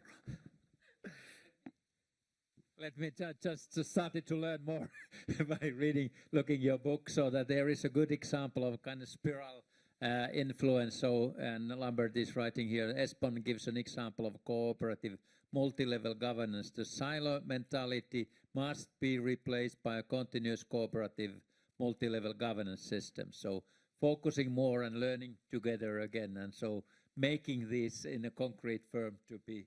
So very good, so that you document that as well. Okay. Yeah, Terry, I'd like to reflect to the previous speakers, and indeed, I agree we need more multi-level governance. It's very key, and I think the EU should do more to incentivize this multi-level governance and cross-border, cross-cooperation, co-creation, everything. Breaking the silo mentality is very important. It's a prerequisite for innovation, and unless we have to have like some sort of regulatory framework that helps this. We have monetary incentives, and somehow in innovation economy development, it often feels that if we give all the money to the forerunners, we will be world class. Of course, Europe wants to be world class, but if we forget all the others on the way, we'll end up with Silicon Valleys that we don't necessarily provide solutions for all Europeans. So countering this and breaking the silo mentality and multi-level governance is very key. It should be more in the regulations, I feel. Ilona, any comments? We can move straight along. I've got lots of questions here, of course. Okay.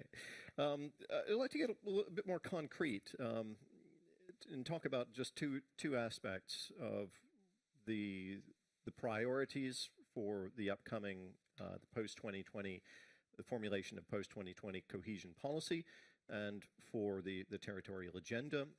And these are key priorities not just at a European level, but also for countries, including Finland and the Netherlands. So on the question of digital transition, this is something that's already been raised here, of talking about digital cohesion, how to move along in that direction, also to promote cohesion, and in terms of greener Europe, of achieving the sustainable development goals, but also the greener Europe part of that. Those two aspects, when we're talking about the greener Europe and we're talking about the digital connectivity in Europe, where do you see those two policy chapters in terms of the priorities that are operating both at the national level and at the European level, but also to some degree at the regional level? Because I know that in Finland, for example, you have these sparsely populated regions, and you have this whole question about how do you not leave the countryside behind while continue to develop the cities is a big question. So I'd like to hear your comments on those two particular chapters. How do you see evidence feeding into that's going to support cohesion moving forward? Very, very broad question, but you can approach it from whatever direction fits your experience best. Maybe, Ilona, how do you see what in terms of what ESPON has produced, where do you see the potential for that to be taken up most? Oh, fine. Fine, I can start. Yeah, Terry, you mentioned Finland, and well, actually, I've also lived a large part of my life in Canada, so we have that in common. But you've never lived in Finland, but you know much about it, I see. And indeed, the map also shown today showed Finland very blue, as in digital connectivity. And of course, we had this Nokia.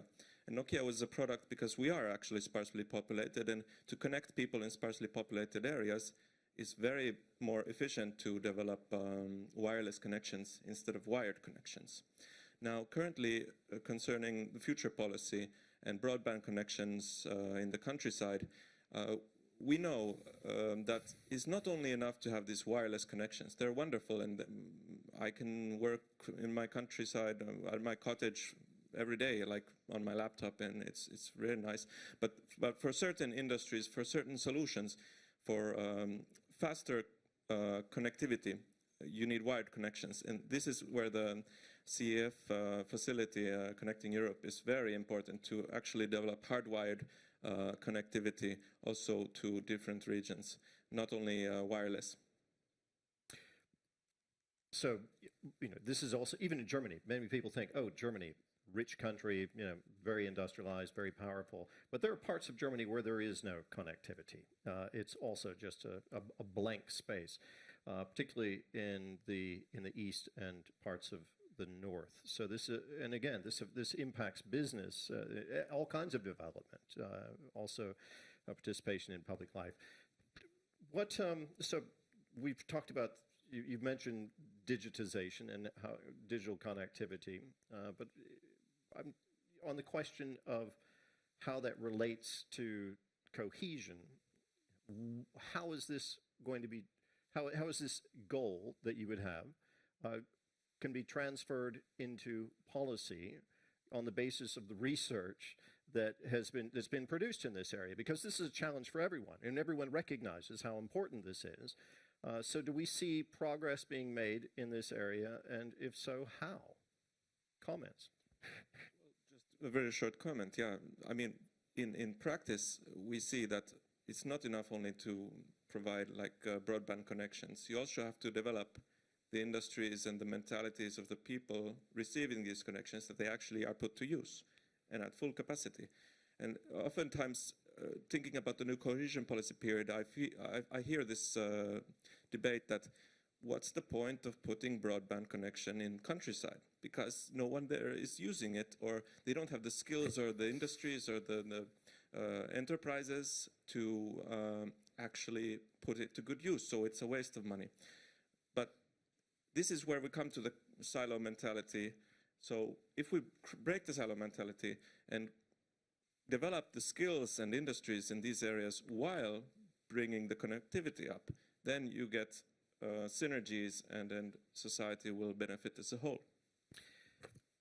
And then maybe to complement what Johanna was just saying, and again to highlight the message in our policy brief on the digitalization, people-centered approach is what is very important here as well. And relating the digitalization policy to the real needs of the people and helping to address these needs is something that should be at the heart of this. It's not about, as we heard in the morning, it's not about technology-driven change. It's not about technology for whatever. It's about the people's needs. It's about what are we doing it for, and whom are we doing it for. And at the same time, digitalization is also, and here I come back again to my first message, digitalization is also, again, a tool, one of the policy directions that also helps you to address things beyond borders, to address different development patterns, to sort out different issues beyond borders, to develop cross-border public services, for example, right? This is just one example that also where digitalization plays a very important role. So promoting this change towards a policy that is closer to the needs of the people. Digitalization in that regard is also a very key policy direction. This is a great way of transition into some of the questions that we've already gotten from the audience. I mean, even though we didn't get very far on anything to do with green stop, we are talking more about digitalization today. Maybe one comment about making a greener Europe.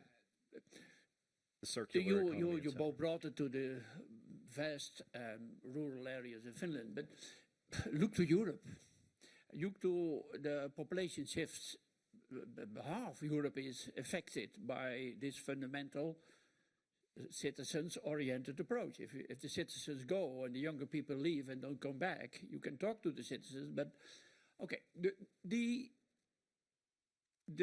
greener economy, the circular economy, has a big opportunity in the rural areas, because if we talk about the environmental, the ecosystem in which the farmers, in which the energy production, in which the consumers, in which education systems, the schools should be connected, there is a vast opportunity. We did not really start yet. We have had a lot of projects, a lot of pilots in Europe, where we see that villages can be very proud if they get the opportunity and the responsibility to change in that direction of a new energy, non-fossil production.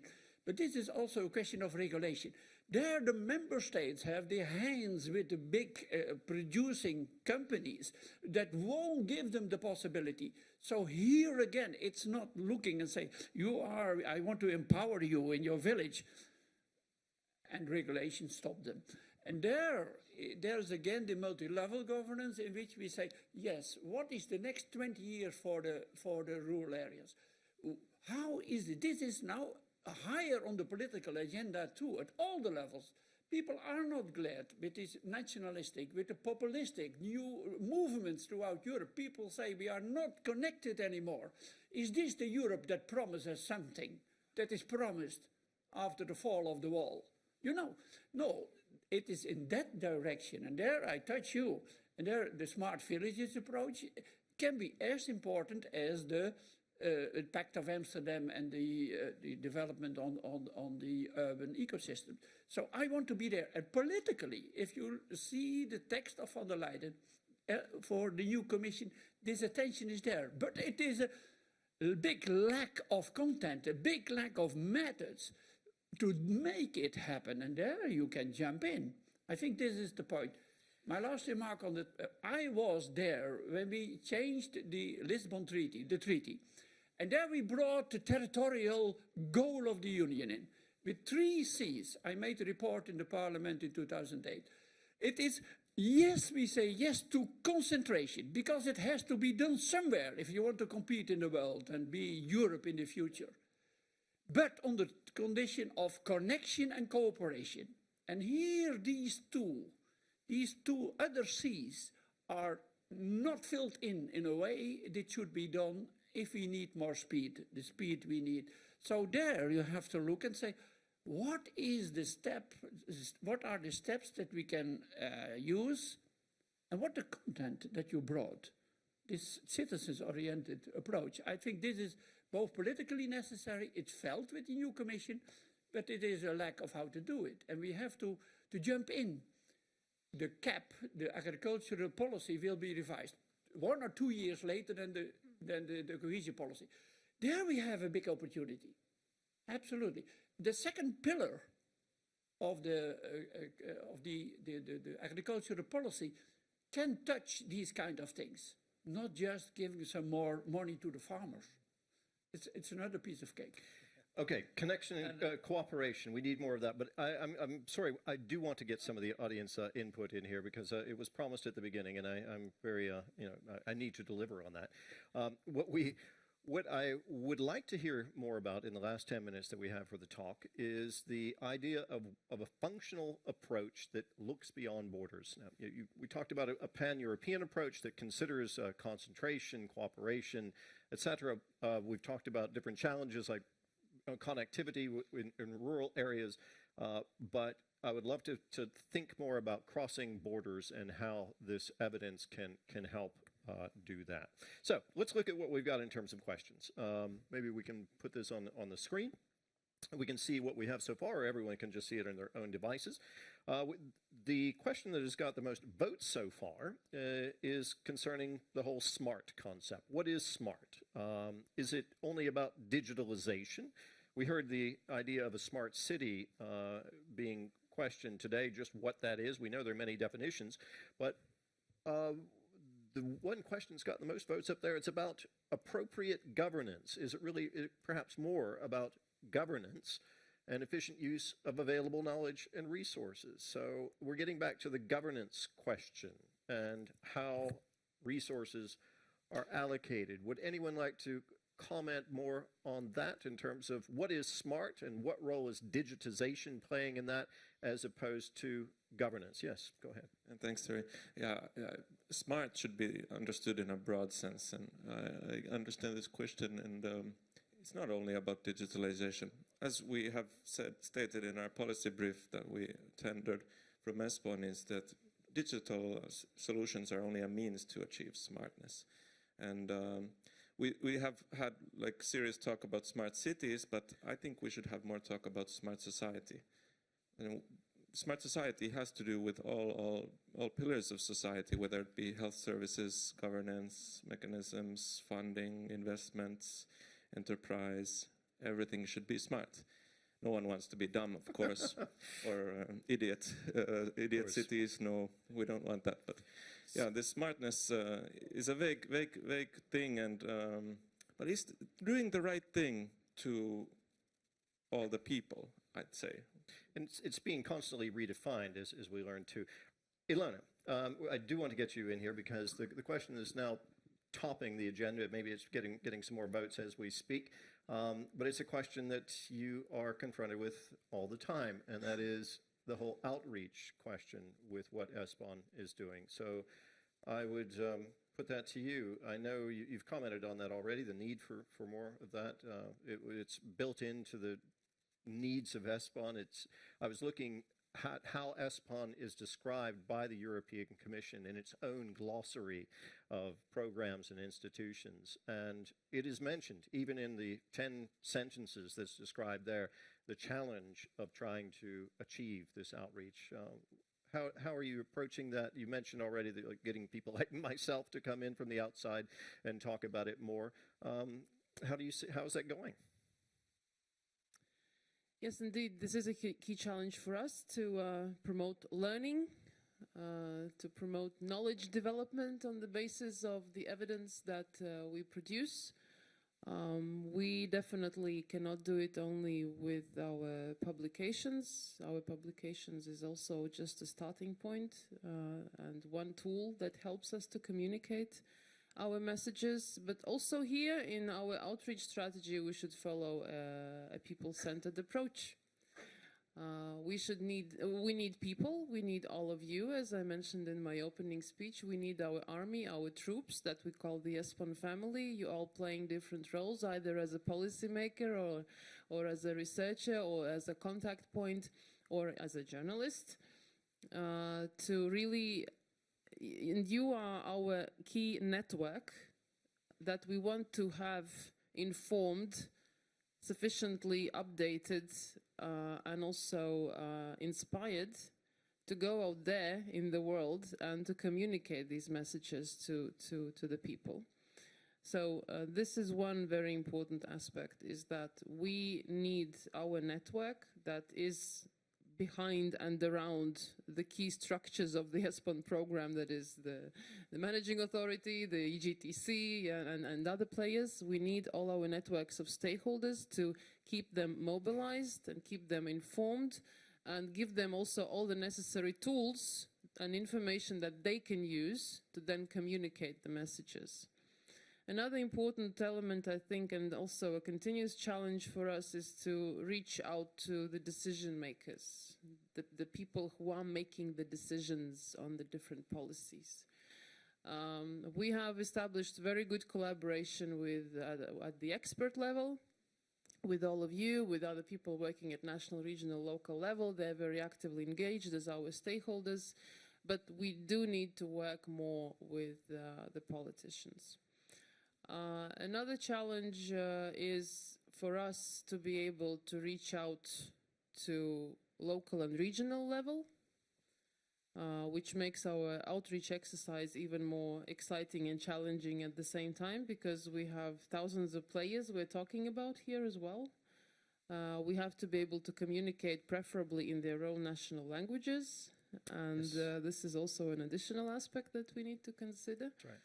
So that's another point for us to think about, and we also have some solutions for for the next years. But in principle, I believe that the best way how to promote this learning is to help people to meet and learn from each other. From each other on the basis of their own experiences and on the basis of the ESPON evidence and its findings. So within ESPON, we have to find new ways how to help people meet. This is why I was also advocating promoting this peer learning approach, because this is a very good approach and methodology that helps people to learn from each other. And I think learning from the experiences of your peers is the most efficient method that can also promote learning, and we will definitely be engaging more in this type of activity. So promoting direct communication, direct exchange. I am a fan of digitalization, but certain learning processes still have to be physical. Thank you. So there's the push part coming from ESPON, trying to increase the outreach. We talked at the very beginning about administrative capacity and political will. There we're talking about pull to some degree. Is there pull coming? Well, while we're talking about all of that, we're seeing increasing fragmentation in Europe, and this is reflected in the political sphere as well, where you have fringe parties that are beginning to grow on both sides of the political spectrum. So I'm just wondering, how to counter that trend of fragmentation, doing what ESPON is doing with this kind of research, this evidence-based learning, this evidence-based policy making. What potential do you see for that in the coming post-2020 period in light of this movement towards fragmentation? It's a question we're never going to answer right here, but it's something I'm going to leave in the room. I say this at the very end, sorry, just as a comment, maybe a very quick comment from each of you, because we have a family photo that we need to get organized here, and that's going to take about 5 minutes. So if you each have just a 1-minute statement that you can make rounding this thing up, what would you like to see most in the post-2020 planning period with respect to of the kind of evidence that ESPON is bringing into this? What would you like to see? Would you like to see that reflected most in this new planning period? It could be an abstract thing or it could be a concrete thing. Just one point, though, if you could, very quickly. Okay, I will start because what we need more, so that what we stressed heavily by the Committee of the Research, that every city, every village, every country can be a forerunner. So because in forerunner mentality, we stress that the kind of sympathy between the people, curiosity, entrepreneurial mindset, so that people themselves feel that they are having an influence and impact, something valuable for themselves. And on then, so EU money flow as well. Cohesion policy is not a separate issue for financing some project, but it's changing the mentality. And I think this mentality changes, that's the key. The most important for me is people, the citizens in the center, take them serious, use everything with the big data and with the connectivity, etc. This is the basic point. My second point is that I see all these outcomes of ESPON as the fuel, but you should inject the fuel in the right engines and not just repeating. And what I see is, for instance, in this report, 77 annexes or references, and are 44 coming from ESPON. There are 23 coming from European Commission. We from ESPON think that the ESPON thinking is correct. Why don't you say, stop it now, look to the OECD, look to the worldwide changes, look how we positionate Europe in this point. Wow, didn't you see the ESPON outcome? The other way around. Thank you. That's a very good piece of advice. Then my key message from all of this is that we will have to engage more resources, make additional effort and a much stronger effort. to promote this thinking for more territorial cooperation functional areas. And here I'm looking back again at all the people working at the European level, that we need them, we need their support, we need really to encourage this borderless thinking, borderless policy making, because it does bring a number of benefits, and we need to be able together, working together at the European level in the framework of European programs, with the European institutions, with very important associations of regional, local authorities, to promote this approach, make it much stronger in the future. You get the last word. Yeah, thanks. Indeed, if one dream for ESPON in the future program, I would say more implementation, more actions, more results. Inspire. The point of ESPON is to inspire policy making. Now, it does that. We have all the data. We know all the challenges, climate change being the most serious one. Let's start acting like we want to achieve results and implement what we need to. Let's start acting. That's a great way to end this. This has been a marvelously informative discussion for me, and I hope it has been for the people in the audience. Thank you all for participating through Slido, for injecting your thoughts into this as well. I hope you can take the ideas that we've heard this morning, both in our panel discussion and in the two presentations and in the speeches before that, and take them into the parallel sessions, the various workshops that are going to happen here over the next 2 days.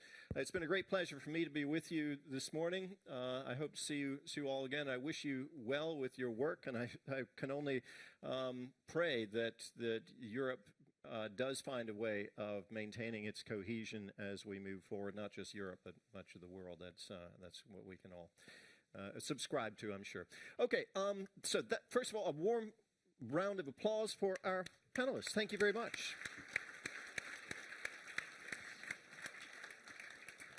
And now we have the family picture. The family picture is about to happen in this part of the room. That means that all the people on that side of the room behind these posts need to move to this side of the room and find your somewhere to stand or sit.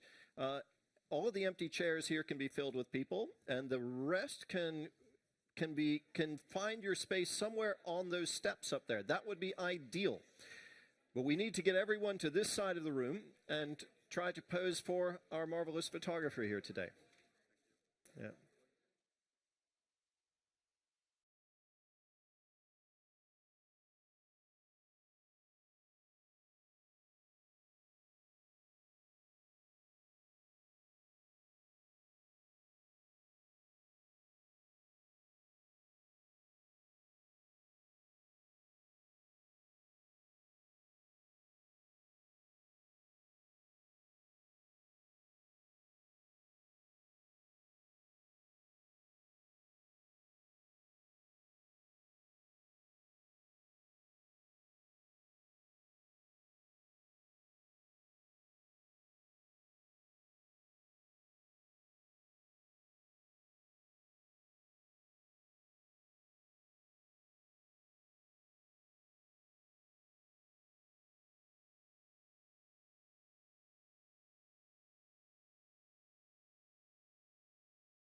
Okay, good afternoon. Welcome to Greener Low Carbon Europe workshop at this beautiful ESPON conference. And I just want to let you know that I'm going to be moderating this. My name is David Evers, and I work at the Netherlands Environmental Assessment Agency.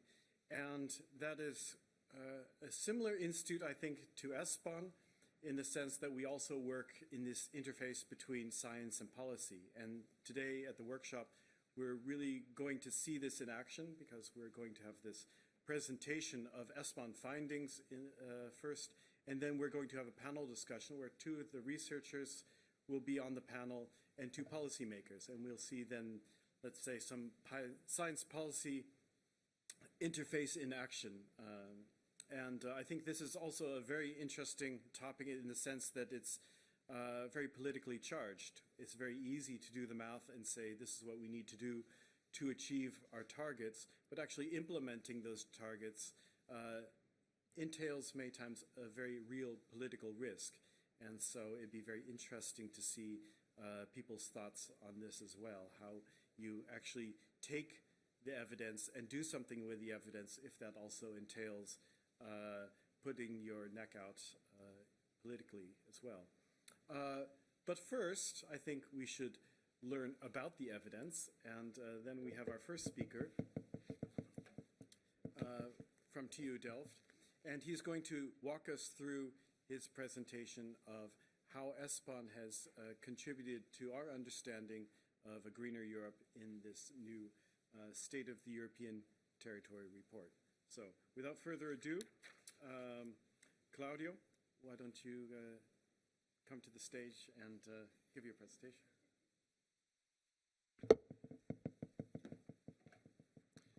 Thank you, David. Good afternoon.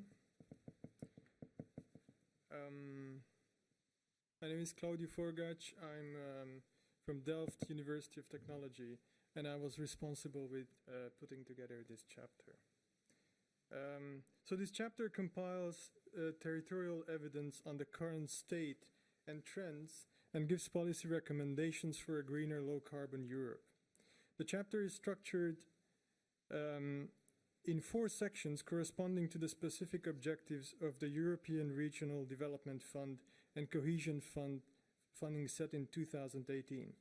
For each of these 4 sections, I will present a selection of key messages. But before I do that, let's have a look at the wider context. The transition towards a low-carbon economy has become one of the main challenges of European regions and cities in the last decades. With sustainable growth as one of its 3 priorities, the Europe 2020 strategy promotes a more resource-efficient, greener, and more competitive economy. This is attainable by decoupling economic growth from the use of resources, decarbonizing the economy, increasing the use of renewable resources, modernizing the transport sector, and promoting energy efficiency. According to the Territorial Agenda 2020, geographic conditions and specificities represent the main factors influencing the regional potential for the production of renewable energy and for adaptation to climate change. Yet, harnessing that potential is mostly dependent on national policies, as are energy efficiency measures in regions with scarce resources. Therefore, the transition to greener, low-carbon Europe requires measures and actions on multiple levels, including tackling local challenges besides the ones targeted by European, regional, and national policies. In this context, policies and measures addressing the territorial challenges of energy transition, climate change mitigation and adaptation, circular economy, and green infrastructure are essential for a greener, low-carbon economy. Territorial vulnerability to climate change depends on exposure to natural disasters, land use and potential of green infrastructure networks, and the level of socio-economic development required for investment in mitigation and adaptation measures. Not least, a circular economy emphasizes specific development opportunities for different types of territories at different scales, as well as new business models aiming at recycling and reusing more waste. All the aforementioned drivers of a greener and low-carbon economy should be approached from a systemic perspective, both in urbanized and rural territories, in order to reveal the complex interactions and interdependencies between energy systems, mobility systems, and food systems in the context of climate change. Green infrastructure plays an important role in providing ecosystem services and in preserving biodiversity on both regional and urban level. On regional level, ecological connectivity, one of the prerequisites of ecosystem functioning, is hindered by increasing landscape fragmentation due to transport infrastructure, construction activities, and settlement dynamics across Europe. According to the European Environment Agency, the Benelux countries are the most fragmented, whereas Eastern European and Mediterranean countries, Ireland and Scotland, show lower levels of fragmentation pressure of urban transport and infrastructure expansion. In this context, the potential green infrastructure network at the regional level shows low coverage in northwestern Europe, southeastern UK, and Ireland. This is mainly influenced by population density, infrastructure development, climatic and topographic conditions, and agricultural land distribution. A high coverage of potential GI can be observed in Nordic countries, the Balkan countries along the Adriatic Sea, and in the eastern Alpine region.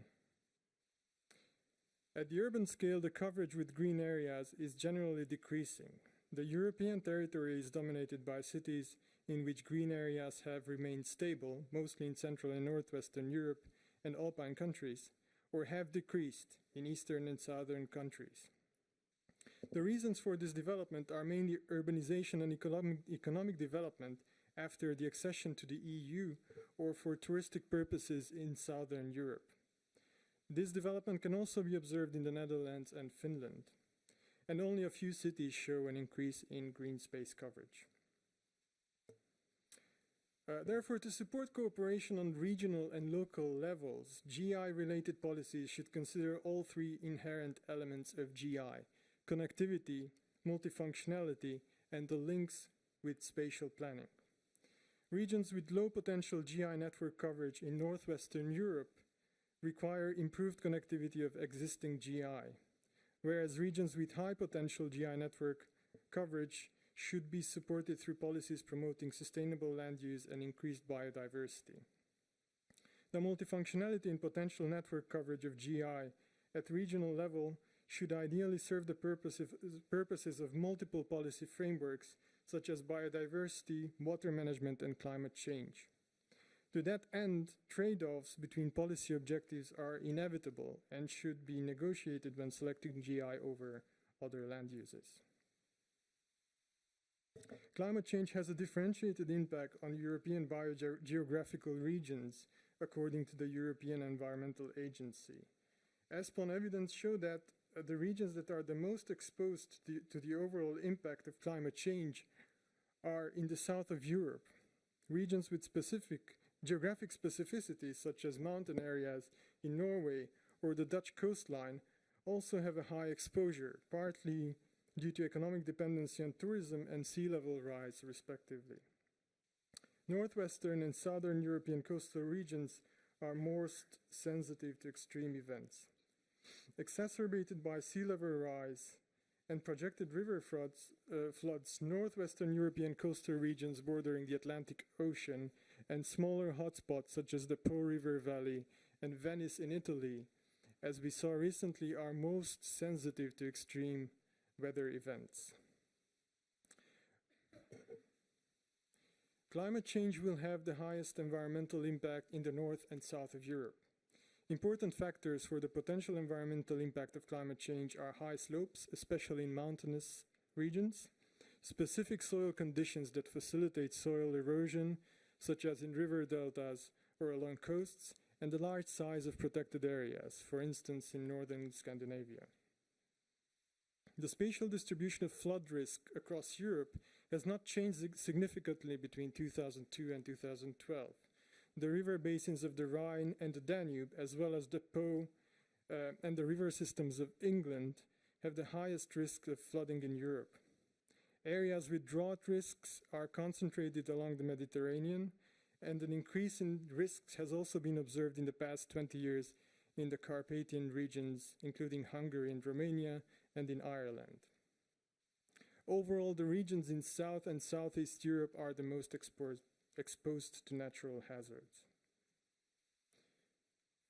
Thus, vulnerable territories in South and Southeastern Europe that may need guidance in drafting climate change adaptation, mitigation, and resilience strategies should be supported through transfer of good practices from frontrunner regions and cities in Northern and Northwestern Europe.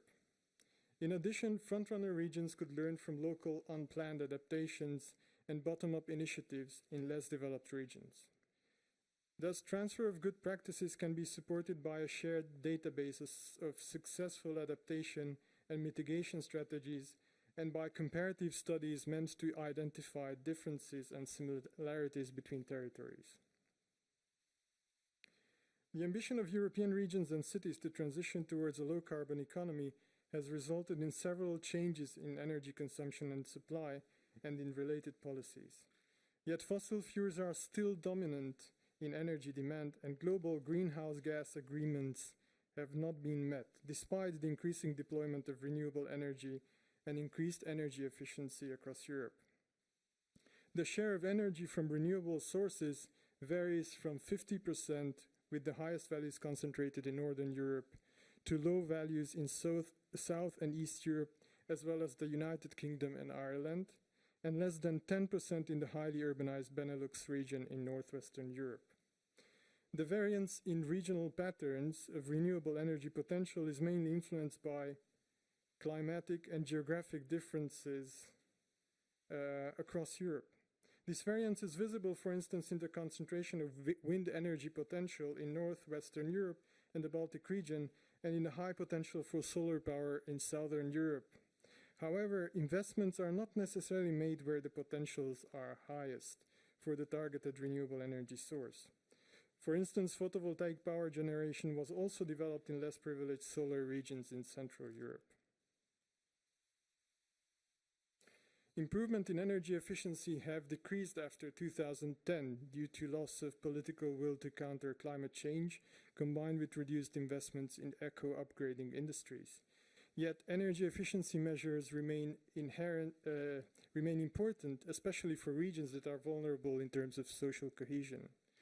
Rural regions in Southeastern Europe and most of Eastern Europe are the most vulnerable to energy poverty in case of rising energy prices. Many of these regions have the potential to develop renewable energy, but lack either the administrative capacity, the vision, or the financial resources to implement these measures. In consequence, the future of renewable energy harnessing should be based on geographic potential.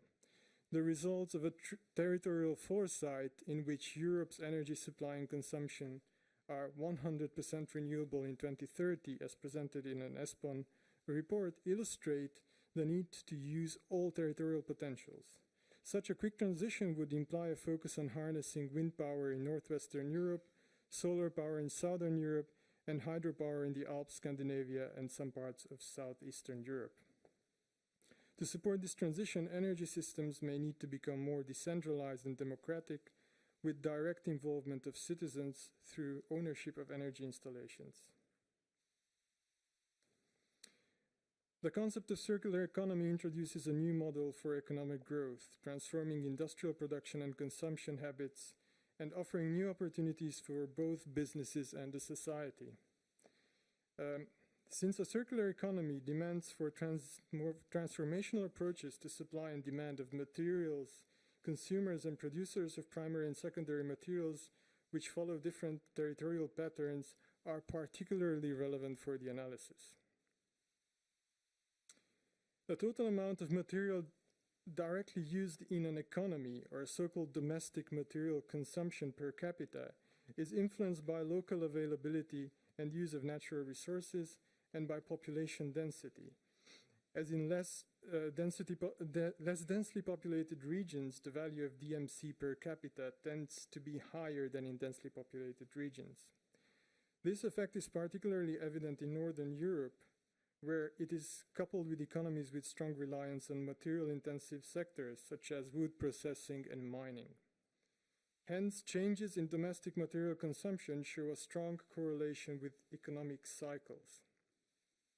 The regions with the strongest declines between 2006 and 2014 in Southern Europe are also those that were hit hardest by the global economic crisis in 2008 and therefore show declining DMC per capita values in the period 2006-2014 and declining or stagnating GDP per capita levels.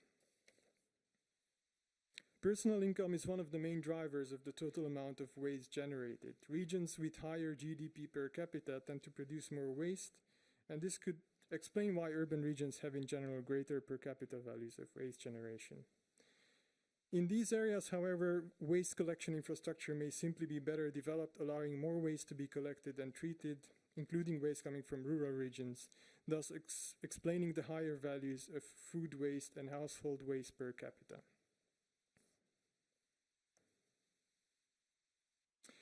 The implementation and diffusion of circular business models is favored by industrial and urban agglomerations in proximity of knowledge hubs.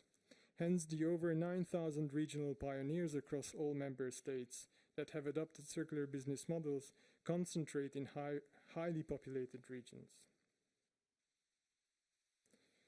Due to the contribution of sustainable agriculture and forestry, circular economy material providers play a particularly predominant role in rural regions. Organic farming, sustainable forestry, and the provision of wood materials remain the largest employment sector in the circular economy material providers sector. Waste collection and recycling services also play an important role in rural areas, particularly in those that benefit from their proximity to industrial processes and urban centers. In most regions, employment in the circular economy is growing and productivity of circular economy material providers is increasing. The competitiveness of regional economies is linked to the possibility of implementing circular economy strategies, ranging from industrial symbiosis schemes to product remanufacturing.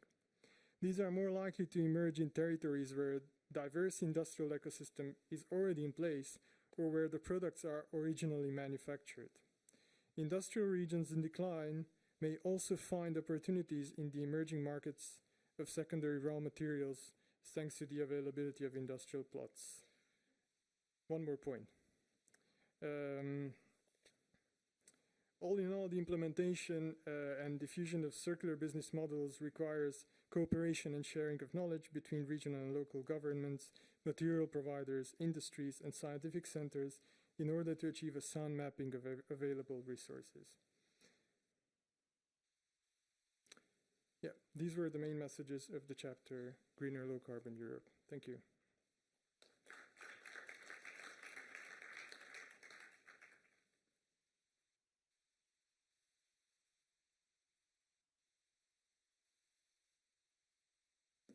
Well, that was very rapid. I gave you time, and then 30 seconds later, you actually stuck to it. So thank you very much for keeping time. Now, we move to the second part of the talk. So we've now had a good overview of exactly what's in the chapter and what's at issue, and also some recommendations. And now we have some of the producers of the research that supported that chapter here at the table, and a few policymakers who I suppose are the addressees of all this research. So I'd like to welcome to the floor our panel discussants. So Gemma Garcia Blanco, first of all. She's from Tecnalia in Spain, and she was one of the researchers. And Tobias Chilla from University of Erlangen-Nuremberg in Germany, please. And Matilde Constant-Polon from the Ministry of Development and Investments in Greece. And Martina Oblak-Penec, am I saying? Penec, from Croatia, who's going to hold the next presidency and hopefully have some great things to say about ESPON and how they're going to use ESPON results in the green economy. So, yes, all of you have prepared a statement of about 5 minutes or so to give your view of what this is. Maybe we should mix it up a bit, that have a researcher, then a policymaker, and then a researcher and a policymaker, just to do it like that. So, yes, let's start off with Gemma, maybe. And the floor is yours for 5 minutes. Please explain your role in this. Well, thank you for inviting Greta, or me, to representing the Greta team, which is University of Barcelona, Norregio in Sweden, the James Hutton Institute in Edinburgh, and Space for Environment in Luxembourg, which made all the maps and the cartography. So I would like to start, well, thanks Claudia, because you just translated all the key messages from the Greta. So I'm not going to get into much more detail about the methodology we develop and so on, and we can come back later on that. But I would like to be the, well, in English it says the Jiminy Cricket here, just to claim or reinforce the role of the green infrastructure in the nexus of energy efficiency, soil, water, food production. So green infrastructure is not an extra layer to be considered for nature conservation or biodiversity. It's more than that. It's a way of assessing the multiple functions that the green infrastructure could provide for, in terms of the soil management, the water cycle maintenance, climate change adaptation. So it's more than an extra layer that difficult territorial development. And this is something that we find out in our case studies. For some regions or for some municipalities, having a green infrastructure layer or map becomes like an impediment for development rather than an opportunity to think different about territorial challenges. So we strengthen this in Greta, try to see how we could not convince, but can we show some evidences about the green infrastructure benefits for thinking different about the spatial planning in particular. And this is one of the main challenges that we find out, how to integrate this green infrastructure and ecosystem services approach into spatial planning, which sometimes is a question of planning culture, planning system culture in different regions and in different countries change that a lot. We find out in cross-border regions that different spatial planning cultures or different spatial planning systems come up with a very different ways of management of land and green infrastructure. We see an opportunity for cooperation, but it is definitely a hot spot that should be taken into consideration, particularly, for instance, for water management is something very, very, very crucial. Just to for most of you, probably you are aware of what Greta produced, but basically we produced a novel methodology to map green infrastructure distribution of green areas, basically Natura 2000 and other protected sites, but also other kind of semi-natural areas. And with this, we produce what we call the physical map.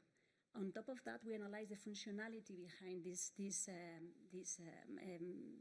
physical mapping. And the functionality is what kind of ecosystem services this network is providing.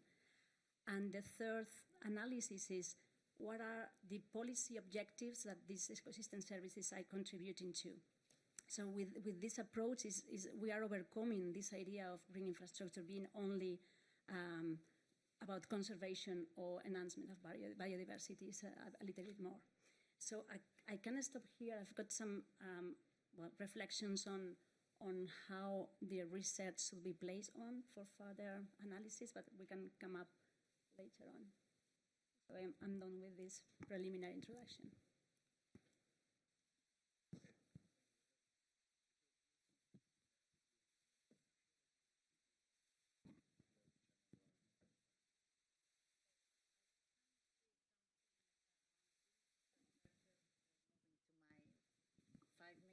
speech that I have prepared.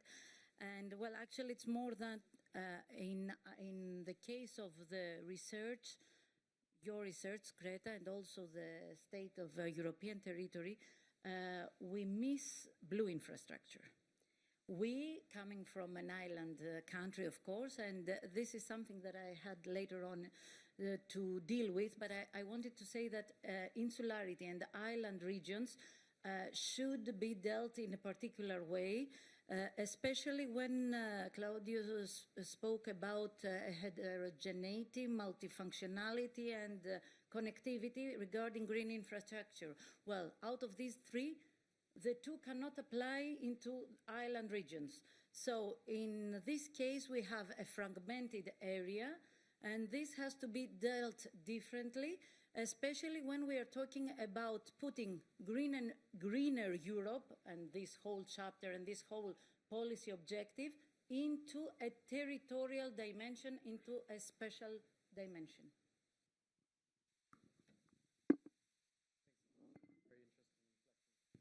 Very interesting reflection from a policy side on this and a specific region specificity in Europe.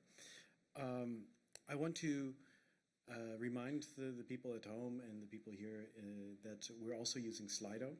So it's meant to be interactive in the sense that you can also ask the panel questions. You can ask also our main presenter questions to elaborate on part of the chapter as well. So please take your advantage of doing that as well, and you can already prepare that. We will have a Q&A after the panel discussion, but you can already think about the questions beforehand. Let's go to our second presenter of the policy or the research side. Tobias. Yeah, thank you, David. Can I go on the driver's seat and show some slides? Then we have to remind our technicians there to switch to the slide. Okay, yeah. So thank you, and thank you, Claudio, for that works for the input. And I agree to everything, but I would like to complement one or two arguments with regard to the greener Europe. I would like to comment on this against the background of the Alps 2050 project that we concluded some months ago. And this is this region that you see here in the back, and you have the high mountain ranges in the center of the perimeter, and you have the valleys and the more urbanized areas surrounding it. So when we talk about greener Europe, then this is without a doubt a region that shows in some parts a very high vulnerability with regard to climate change, with regard to landslides, but also with regard to touristic sectors like mountaineering, skiing, and so on. So this is really illustrating what Claudio has said here. At the same time, it is the potential to be one of the forerunner regions. So when we talk about the 2 degrees Celsius objective, this is something that is already surpassed in this region. So we can already have a look into the future here. Then it's a region that has a very rich and dense governance and cooperation experience. We have here 7 nation states involved, amongst them Switzerland as non-EU country, Liechtenstein as a small state, Slovenia as an Eastern European country, and so on. So it's a very complex and diverse issue here. And at the same time, it's a rich region. I mean, most parts of the area that you see here, they are really above the European average, and many of them are above the average of their national values. For example, for the south of Germany, this is really true, or for the north of Italy. So what to do with that when we talk about the greener Europe? And I think one argument that I would like to add is to address the risk of being too sectoral. When we talk about environmental issues, it's about water management, it's about nature conservation, it's about all these issues. But in the end, who coordinates transformation processes towards a greener economy or greener development. And I would say that the natural candidate for doing so is the spatial development side. And that I missed a bit in the chapter that you provided for obvious reasons, because there's no spatial development mandate on the European level, but I think we have to think about these issues. I want to illustrate this by means of this map. What you see here is one of our ecosystem services maps and done at EURAC in Bolzano. And here we see on the left-hand side the drinking water demand, which is concentrated in the metropolises, and we see on the right-hand side the drinking water supply, which is concentrated in the mountain ranges. And it's obvious that you have to organize this functional region, if you want. So you have to ensure that you have enough drinking water in the big cities, and you have to organize it in a fair way so that you have still agricultural activities in the high mountain range and so on. And that kind of challenge you have in all parts around the Alps. You have it between the Po Valley and the mountain ranges. You have it between Munich and the mountain ranges and so on. So this is really showing the complexity here. And if we put away now the drinking water issue, but turn to, let's say, hydropower, water energy, and say, well, what are the geographical potentials here? Well, it's in the center of the mountains. We can put another 200 hydropower plants there. And that would be, from the sectoral point of view, perfect. So because you have the morphology there, you have the rains there, so let's go for it. But I would say from a spatial development side, it's not easy as that, because first of all, you have political and societal concerns. There will be really NGOs and movements who say, no, our valley is not supposed to be a hydropower place. And secondly, you have other sectoral concerns like nature conservation, a settlement system, tourism, and so on, who are a bit against hydropower in a large extent. So what I mean is, this is one maybe a bit drastic, but one of the examples that show if we understand greening Europe too much in the sectoral way, then it comes along with some dangers. The second, well, this is just an illustration from the Alps 2050 process. Just shows some of our comics that we produced that come from a communication process, from a debate with stakeholders. What could the Alpine future look like depending on what priorities you have there? I will not go into the detail, but that shows, I think, quite in a didactic way, that it does make a difference what your objective with regard to spatial development is. It makes a difference also with regard to the environment, with regard to the role of green infrastructure and so on. And this leads me to the question of scale or level. In your report and in your presentation, you illustrated very well the role of the local, the regional, the national, the European level. What we see here and in the map before, that was the transnational, the macro-regional level. And from my point of view, this is a very relevant level, also with regard to environmental concerns. I mean, here we have a large mountain scale, mountain range, like we have others in Europe, and I think that it does make very much sense to address environmental issues on this scale. And if we have a look to the macro-regional policy in general, then it started with the objective to address common geographical challenges or concerns. And I think this is exactly what we are talking about here, common geographical concerns that are, for example, water management, climate change, and so on. So this is the second and last proposal that I would make for the chapter, that considering that the transnational level has some potential too, in particular if we take the spatial development perspective. So I think that was more or less 5 minutes. Thank you, Tobias. Thank you. I'm also struck by this. This is a typical ESPON kind of research, I think, in the way that you try to imagine a European space without borders, and to look at things from the side of the problem and manifestation of the problem and possible solutions. And then when you get into that, you get into all these different borders, the borders between sectors and then the borders between jurisdictions, and then you get into the messy world of how do you create the political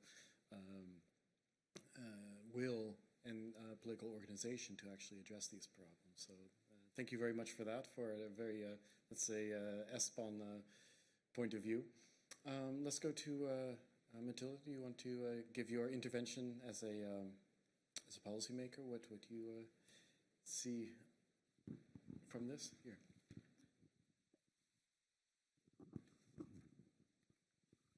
I liked it mostly the other way when I had to just make a comment on what Hema said, and I was about to make a comment to what Tobias said, but okay, I will start the orthodox way, let's say. Okay. So, well, as a policymaker, I work at the Ministry of Development and Investments in Greece, which means that Greener Europe is actually in the hands of the Ministry of Environment and Energy. So I have to make it clear that I don't want to step in their shoes, and it's their cuisine. But as a ministry responsible for the ESI funds and the preparation of the programming periods, we do have a role as coordinators. So the first step is that they do what they think crucial and important as regards their ministry, as regards Greener Europe. They should go through the report. They send us their proposals for the next programming period, what we should include in which sectoral or regional programs, and from that point on we check eligibility, we check regulations, we go through all the strategic documentation, and we incorporate their suggestions, their proposals into the strategic documents for the next programming period. So this is how things work for planning, and how we intend to use not only this report, but all information from the relevant reports. They are in the hands of the relevant ministries. They make their comments. They send back to us. They take them into consideration when preparing their political, let's say, documents and policy documents.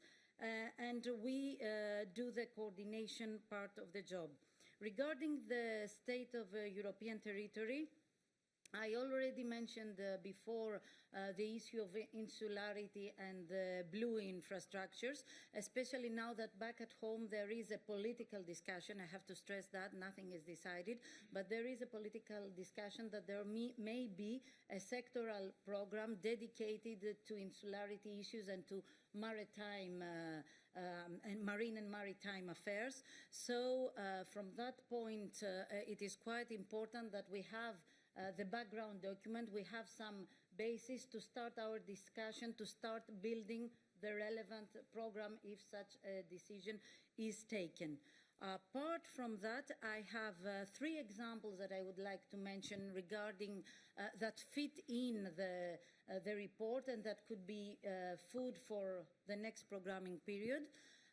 The first one refers to the renewable energy and to energy transition. We have the region of Western Macedonia and the megalopolis city in the Peloponnese, both highly dependent on lignite and producing electricity from coal and lignite. So during the next programming period, thanks to the Just Transition Fund, but also to all this Greener Europe, let's say, initiative, there will be a very strong move towards renewable energies. They will close down some factories on production of electricity with the traditional ways.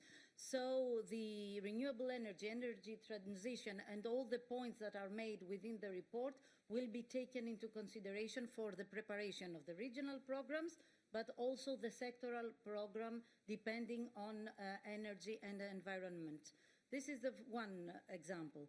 Another example is on circular economy with the city of Iraklio from Crete, which implements a food waste project under the Urban Initiative Actions Program, and which treats hotel and restaurant waste in order to be further better used and not to have this much waste, especially during the tourism period.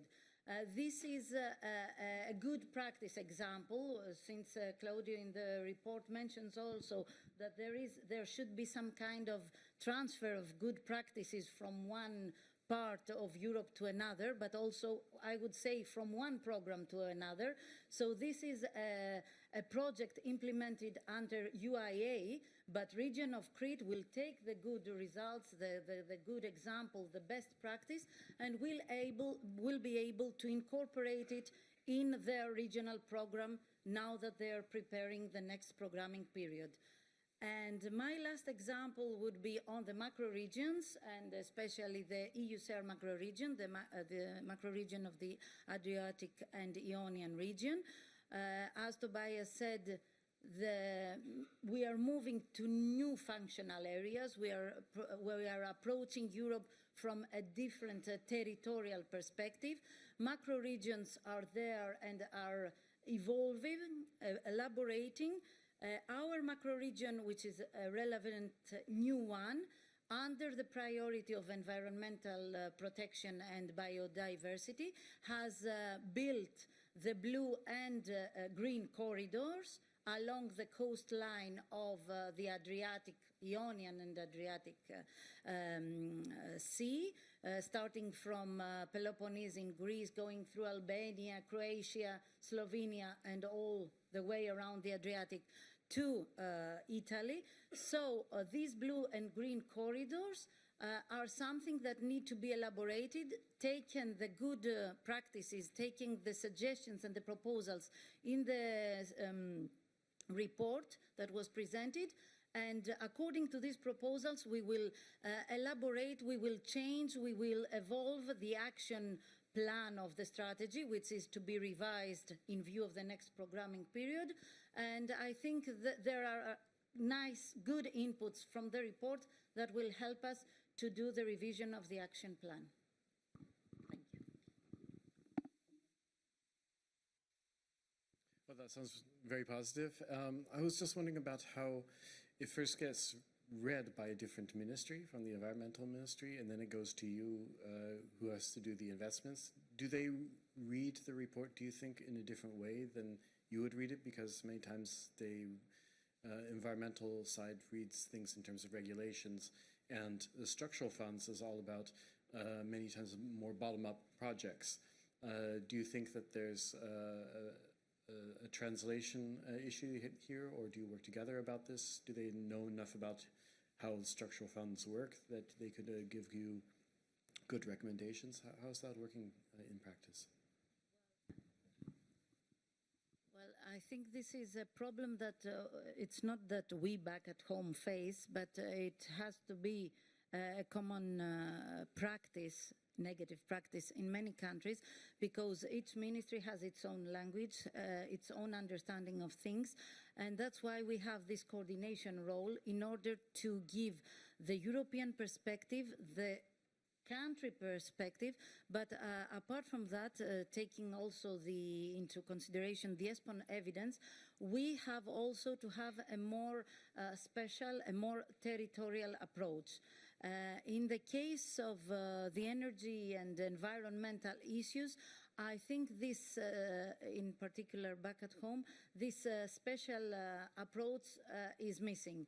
And there needs some fine-tuning between what we do and what they do in order to have a common understanding and to work together and to proceed into the new programming period together. And to add into this point, the new regulations and the new programming period has also introduced the enabling conditions, which are some, let's say, prerequisites, some ex-ante conditions that have to be met before proceeding, before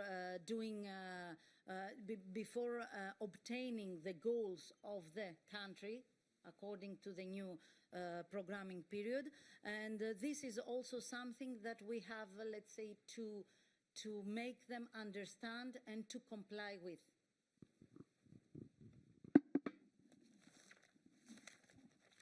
Okay, let's shift a little bit, but not so much geographically, I suppose, because we're still in the same region, also a very long coast and beautiful nature. Let's hear your perspective on this chapter of the ESPON report.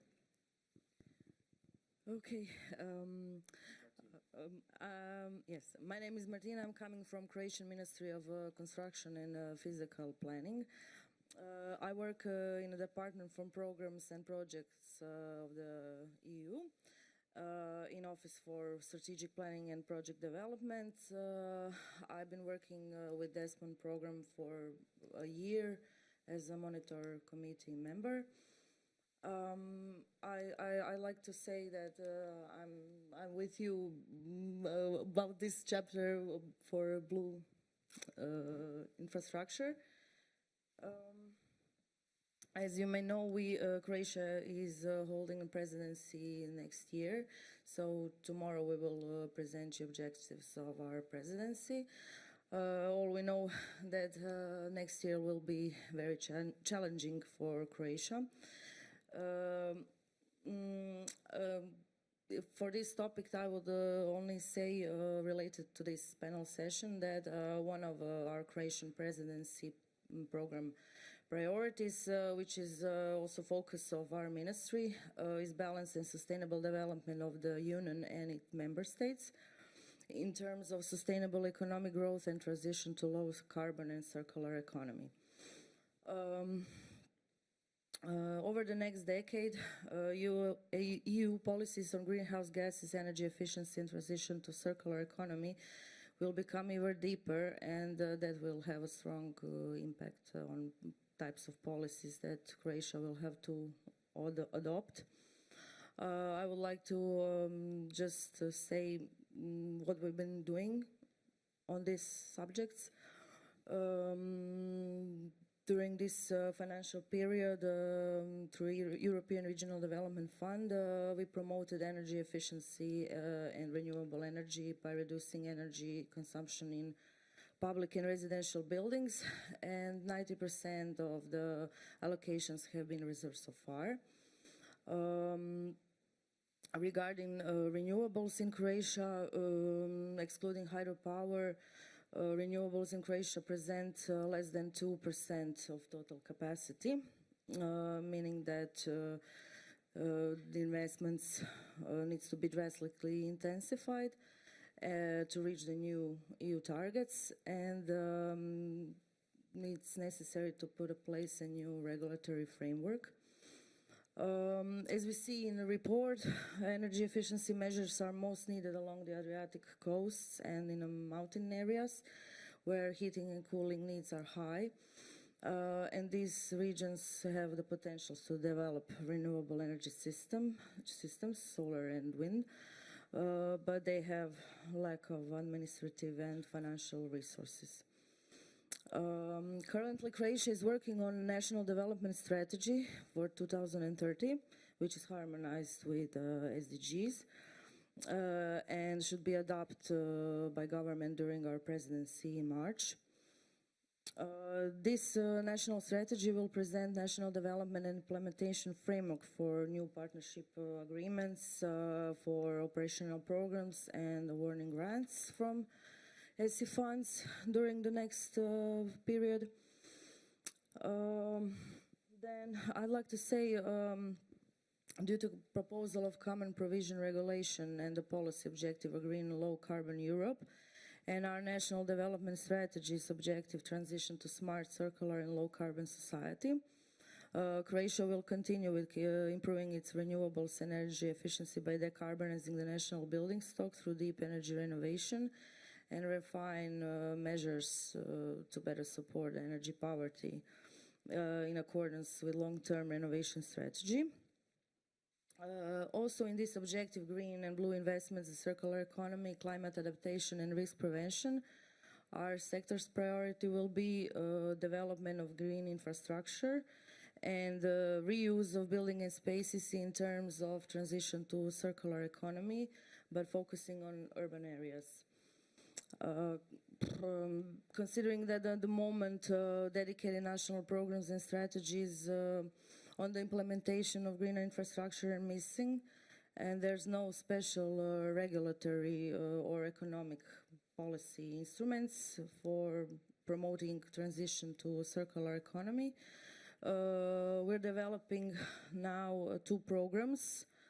One is the Urban and Green Infrastructure Development Program, and the other is Circular Management of Building and Spaces Development Program. These programs we're developing with academic society from University of Zagreb, Faculty of Architecture, and we're expecting them to be adopted by our government during our presidency. These two programs will be aligned with two ESPON policy briefs on these two topics in, of course, wider territorial aspect, and they, both with the programs, will help us within discussion among stakeholders during our presidency.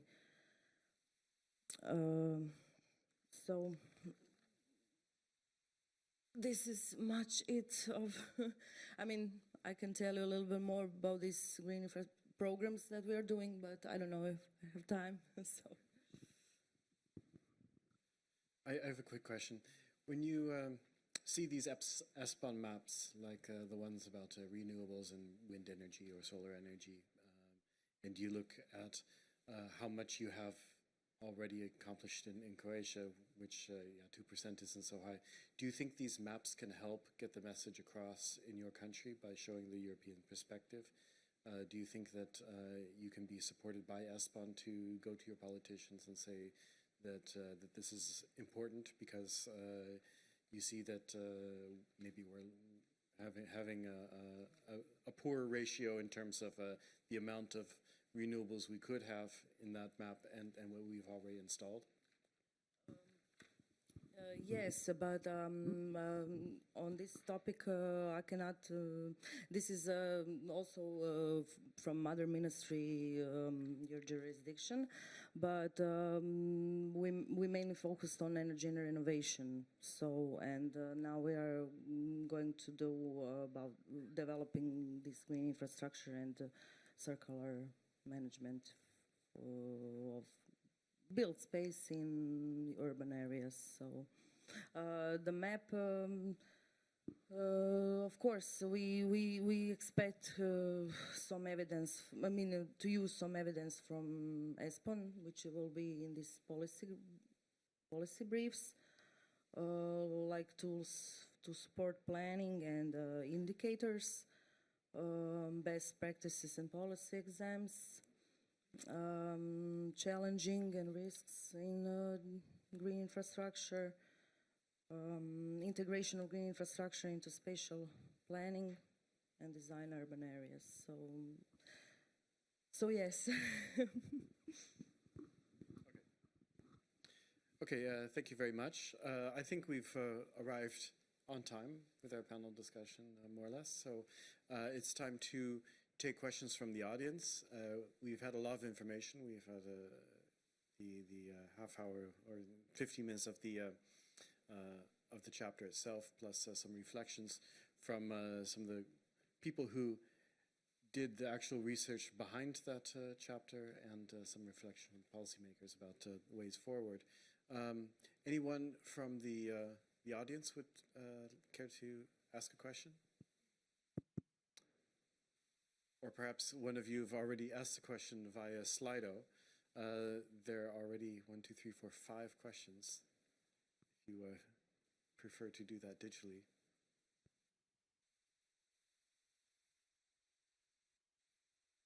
No? Okay, let's go to the top Slido question, and that's here. It's to the MC members, so that's here. Table, for those who are not familiar with ESPON jargon, MC is the monitoring committee, and these are the people who work in ESPON as on the political side of it. And they asked what specific evidence from the Greta project, and that was the Green Infrastructure Project, was and would be most useful for policymaking in your country in relation to Greener Europe. I think you already addressed this a little bit, but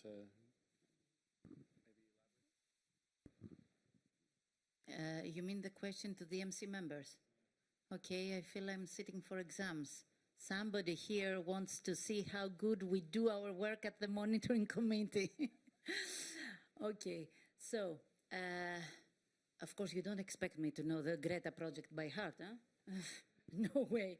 But what Hema said before, and I found it quite useful, and I think it's really important, is that when we talk about green infrastructure, and allow me to add blue infrastructure all the time, well, there are impediments, as she mentioned, and this is a challenge how to incorporate green and blue infrastructure into special planning. And I think this is a point that the Greta project approaches in a very understandable and way. And this is something that we have to take back to our special planners, to the correspondent ministry, and make them understand that, okay, the one does not exclude the other. Having green and blue infrastructure does not mean that we can't have special planning, or we are going to ruin, to have benefits on the one hand, but ruin the environment or cause other kind of problems or social problems or whatever on the other hand. So this is quite important, and I think this covers overall what Greta project contributes to this particular thematic.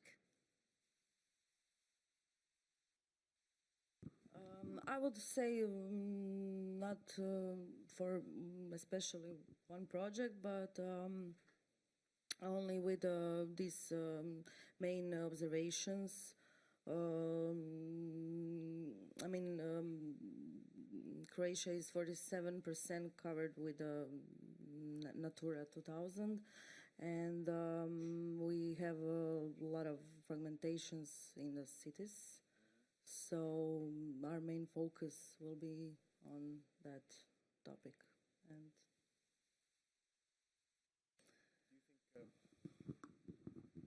do you think the European perspective adds anything to be able to see that these things extend over borders and to use benchmarks at the EU level? Because you're working, of course, with probably national concepts and national plans, and maybe the information you get from ESPON might look slightly different. Do you think that this adds a new dimension, or do you think that the people in Croatia might be critical of ESPON? What is your take on this?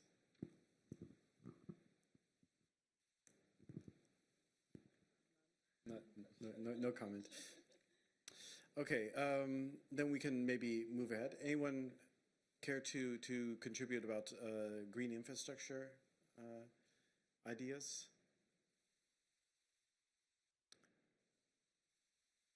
Yeah, this one.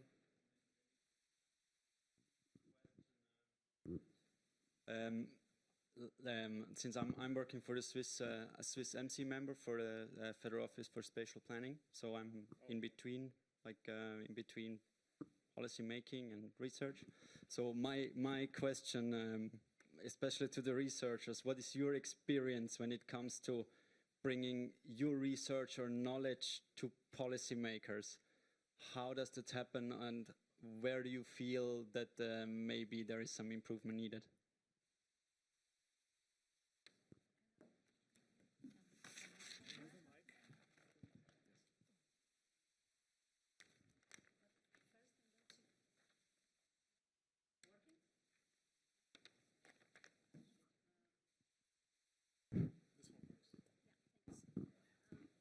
I'm going to answer first to this question about the blue and green, just to clarify that in Greta we incorporated the inland green, I mean all the rivers and wetlands and so on, and not the coastal areas. So I'm fully agree with you, but it was not within the service that we developed for ESPON. So it's something for the next call.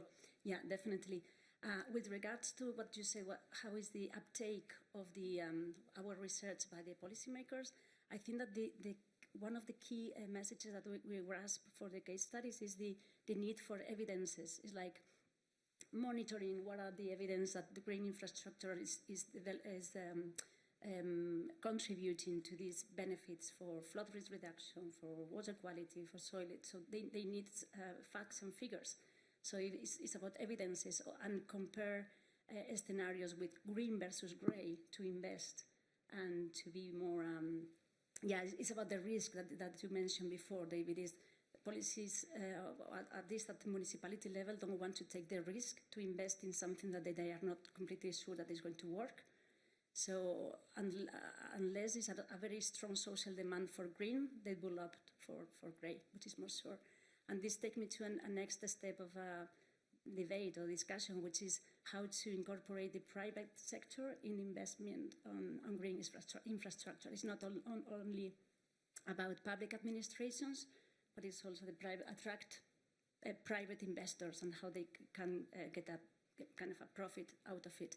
And this is something that was only very, very little mentioned in Greta, and is probably something for future research.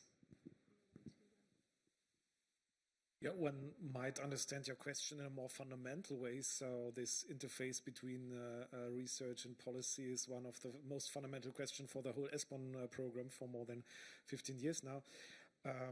And I would say there are some trivial preconditions, like you have to have open-minded researchers as policymakers, you have to have a focused research question, and so on. But my experience is, even if all these preconditions are given, many of the reports are forgotten very quickly, and because the interface is not organized. So I think you really have you need procedures where you meet regularly. And I mean, the targeted analysis of ESPON is excellent. I really love this format. But after 1 or 2 years, it's the game is over. And then, well, what to do next? And then there's other issues on the agenda. And I think organizing these procedures, this is something that is really the challenge on all levels, not only on the European level. So, or to respond it to in a more constructive way, if you ensure a longer-lasting process with these open-minded researchers and policymakers, then it will be fruitful anyway. Something I've noticed as a researcher myself that works for policy is that many times researchers are always in search of doing something new, and they don't want to say anything that's been said before or has been researched before. But many times you have to repeat your message again and again. And so maybe you don't have to do the research again, but the core message, let's say, of ESPON, that territory matters and that you can look at a certain problem, but it takes a different form in different types of territories, that's valuable. And you can just continue to repeat that over and over and over again. And perhaps the research is old, or the research isn't very innovative, and you maybe already know the result of the research when you begin, but it's still very valuable in terms of creating this policy transfer, because, well, policymakers will always want to have the latest research and the latest numbers, but the results and the message can be a very old and fundamental one, like territory matters, or in this case maybe that ecosystems and nature has benefits as well. Then those benefits can actually be monitorized, and it's not just a question of costs for the public sector. So I guess maybe this is something directed at the researchers, that maybe it isn't such a bad thing to continue to repeat ourselves when we know that this hasn't been taken up enough, and just say, yeah, continue, territory matters. And these types of results that we've had in the past also can apply to the future.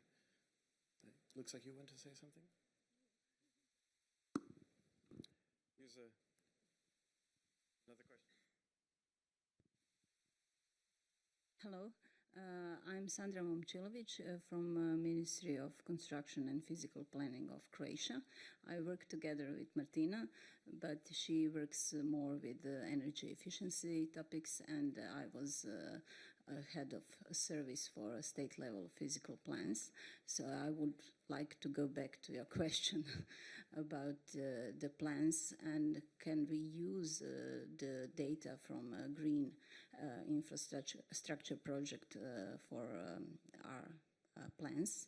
So the answer is yes. Right now we are developing the state-level physical plan. It is like a master plan, And after that, we will develop the new generation of regional plans. So Croatia is fragmented. It has 21 regional plans and I think more than 500 local plans. So the data that you put in your maps are very, very useful for us, and we are using them right now. And also with these policy briefs that ESPON EGTC is preparing for a presidency, they are complementary with the programs of green infrastructure in urban areas. And these programs, we have two topics for our presidency. One is green infrastructure in urban areas, and the second one is reuse of space and buildings in urban areas in terms of transition to circular economy. And they will be adopted by the government of Republic of Croatia.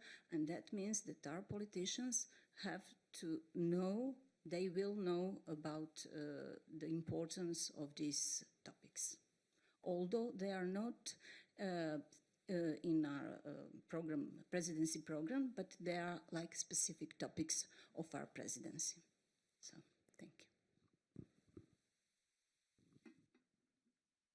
Thank you very much. Hello? Thank you very much. That was an interesting intervention. Also brought up one of my favorite topics, and that's spatial planning, because of course, the European Union has no competency for spatial planning yet. Many of the challenges that are being posed by Europe and many of the things addressed by ESPON can be addressed by spatial planning. And spatial planning many times has statutory power to actually implement some of these things. So it's very good to have a dialogue, open dialogue, when you talk about green infrastructure. In the end, most of this green infrastructure comes into a spatial plan, and it's the spatial planners who actually have to implement this. So I think this is kind of an interesting topic maybe to raise with our panel here. To what extent do you, let's say on the research side, think that ESPON should pay more attention to the implementation side of, let's say, these territorial aspects within the planning system? And maybe from the policy side, to what extent do you engage, let's say, the land use planning in the implementation of some of these more territorial aspects, like greening the economy and that sort of thing?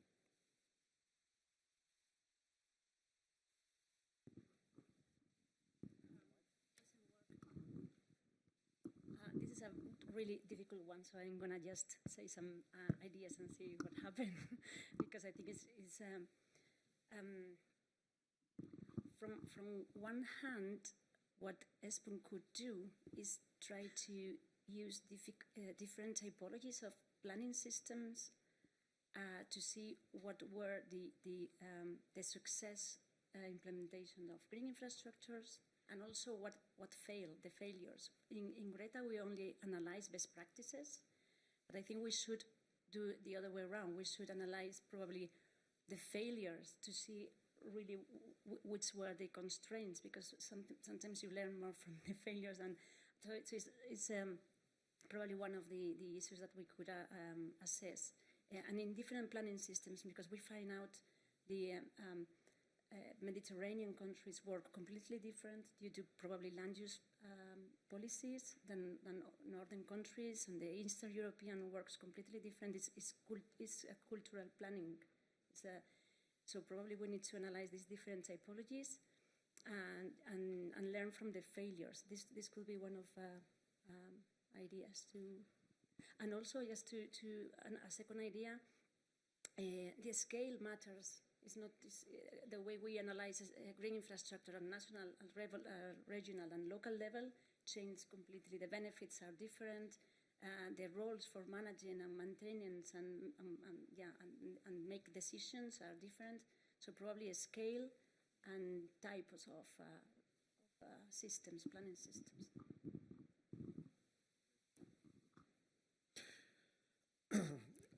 I'm on your side, David. but I'm a bit skeptical about using spatial planning too much, because that word is really scaring to many of the people, and it's often understood in a misleading way. And I think the spatial perspective is not only for implementation. I mean, this is really the risk to understand spatial planning as implementing some sectoral issues there. For me, the spatial perspective is really more about anticipating the different concerns about the spatial dimension there. And that brings me back to the map on the potential hydropower issue in the Alps. So for me, it's not that important that we discuss on the European level how to implement or not, and where and how a hydropower, but to show where on the maps are different concerns and potentials, how that overlays, and how we and where we can expect different fears or demands. So for me, it's more the coordinative, the multi-sectoral view that's interesting on this scale, as you said, on the transnational, on the cross-border, on the European scale. I mean, on the national scale, it's a bit different, I would say. Then it's much more easy to go to the implementation side. Yeah, maybe that's... Yeah.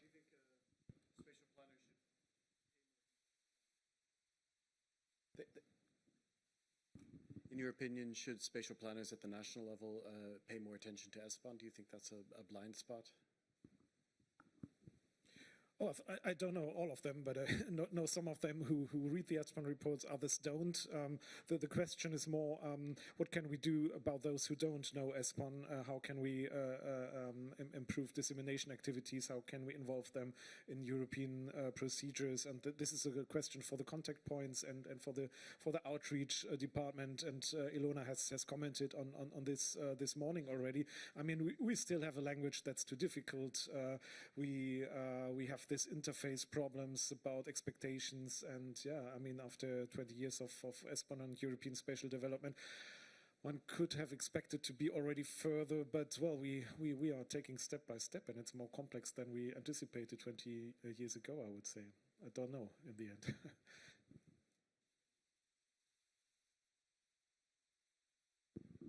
Thanks.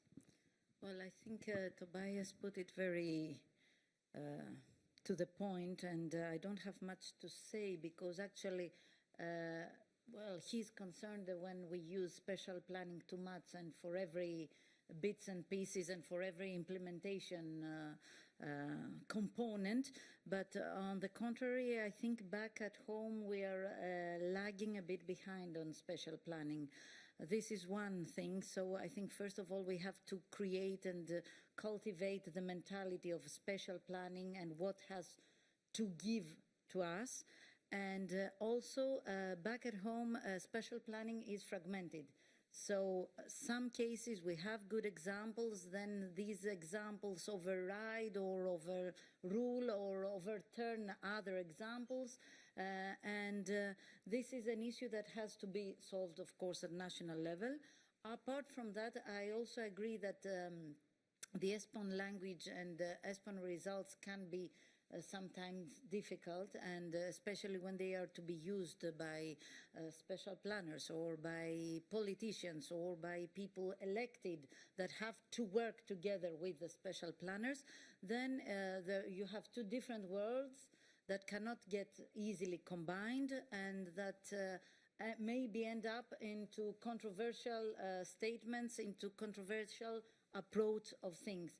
So I think in some cases we should not focus on special planning, or at least we should not say that, well, this is a special planning exercise, and try to make it easily understandable from those who have their task to implement, those politicians, elected people, but also those policy makers that move forward to implementation.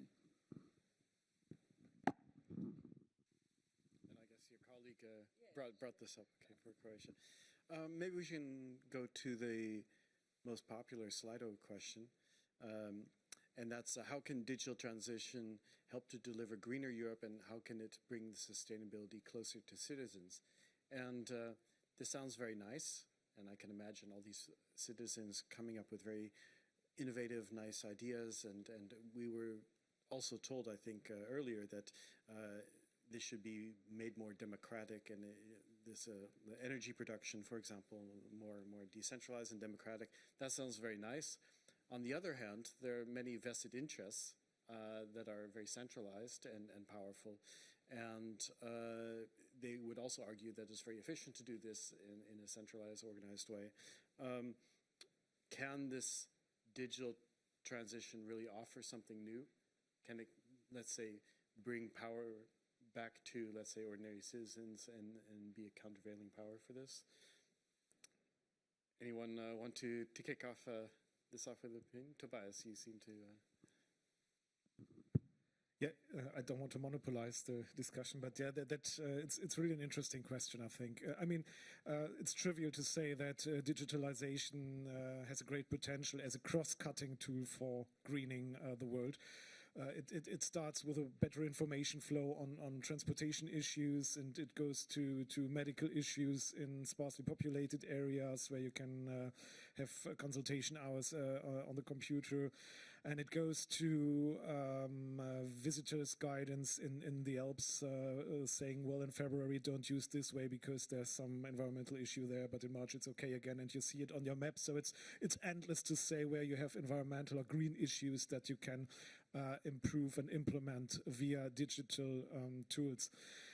And that brings me a bit back to the discussion of this morning, where we talked about smart cities. And well, smart cities is fine, but more like the smart part than the cities part, because I think we really have to talk about smart regions. And if you want on smart cohesion or digital cohesion, because the Alpine case is a very interesting one. So if you want to use these potentials of digital transition also in the rural parts, then it's completely different than in the urbanized or metropolitan places like New York, Paris and Amsterdam, what we heard this morning. And there we have to really take care that we take this into account. So my answer to this question would be we can use the potentials only if we have a territorial approach. So that sounds like a bit blah blah, but what's the difference? This morning we heard that we will soon have 80% of the people in cities. That's true, and in cities it's easy to have this blue color of accessibility to the internet, so that's organizable, I would say. But you can have a country where you have 80% people living in the city where the internet and digital issues are perfect, and still you can have 80% of the territory where you do not have any internet or digital tools, and this is the digital divide that can be very hard. And if you talk about the Alpine region that I showed in the map, that digital divide can really make a difference if it's contributing to greening the territory, or if it contributes to metropolization and to polarization in the end. It's linked with one of your ideas about the depopulated areas. I think this is relevant for small size cities, probably, rather than the metropolitan areas where it's already working. So the smart cities approach, as far as I understand, is more for big cities, and is not that common in the small areas. And last Monday, I was in Santiago de Compostela, which is Galicia, having a workshop on forest fire. It's a big issue in this part of Spain, and also the cross-border with Portugal. It's massive. It's really a challenge, and is getting worse with climate change. And the area is highly depopulated, so this increases the risk of the biomass being there, not maintained, not claimed. And one of the ideas for the municipalities that are in this area is digitalizing, so people having access for early warning systems, to mobilize the brigades, to coordinate with it. So it's not about greening only, it's also about hazard, and digitalization of these depopulated areas are really relevant for me.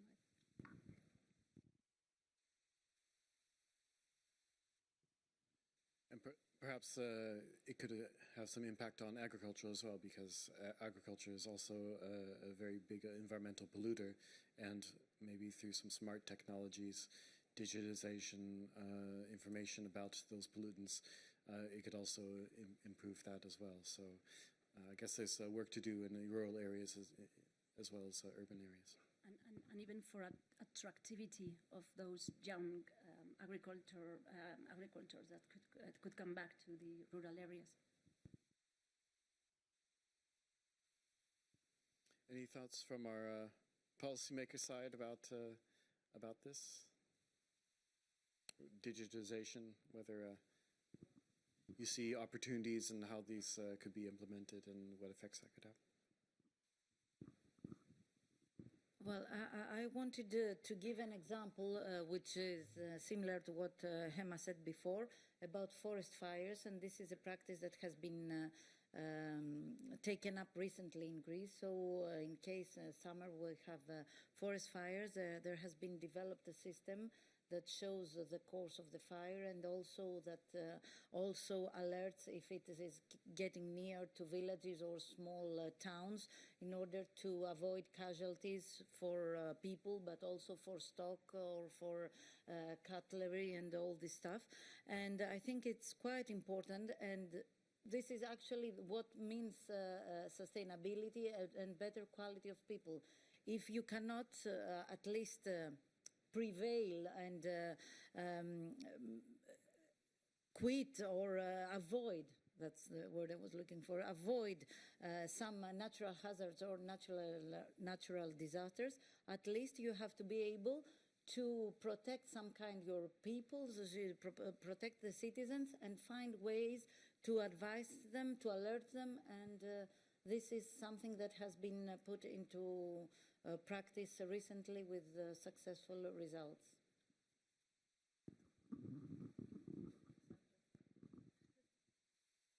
Any other questions? People maybe from other areas of Europe who have examples of how digitization can be implemented for sustainability issues, greening issues, maybe from a bottom-up way that's maybe not necessarily in cities? No? Yes?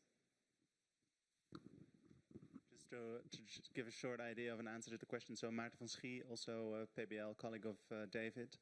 I think that one of the ways that nature might, or that digitization might help, is with just databases of examples, like ways that nature is being used creatively or whatever, because then it gives ideas, and I think this spread of ideas might be a good way to inspire.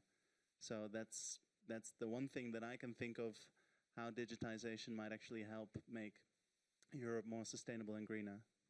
Because in the end it has to influence people's actions. Digitization itself is not going to make the world greener. Right.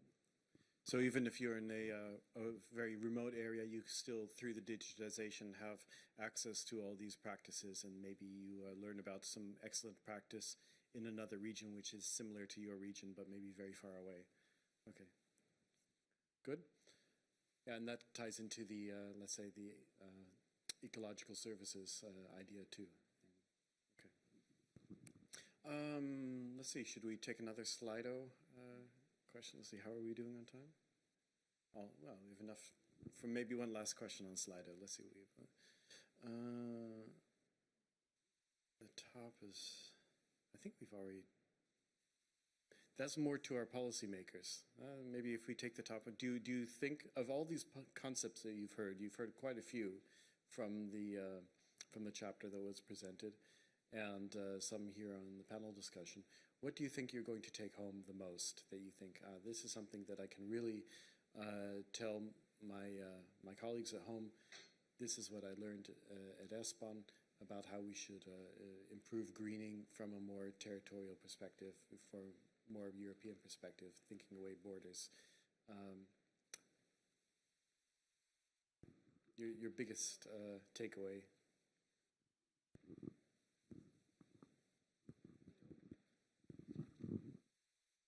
Well, I would try to avoid answering, and I would say that I will take back home all of these and let the Ministry of Environment and Energy to decide how they're going to use these.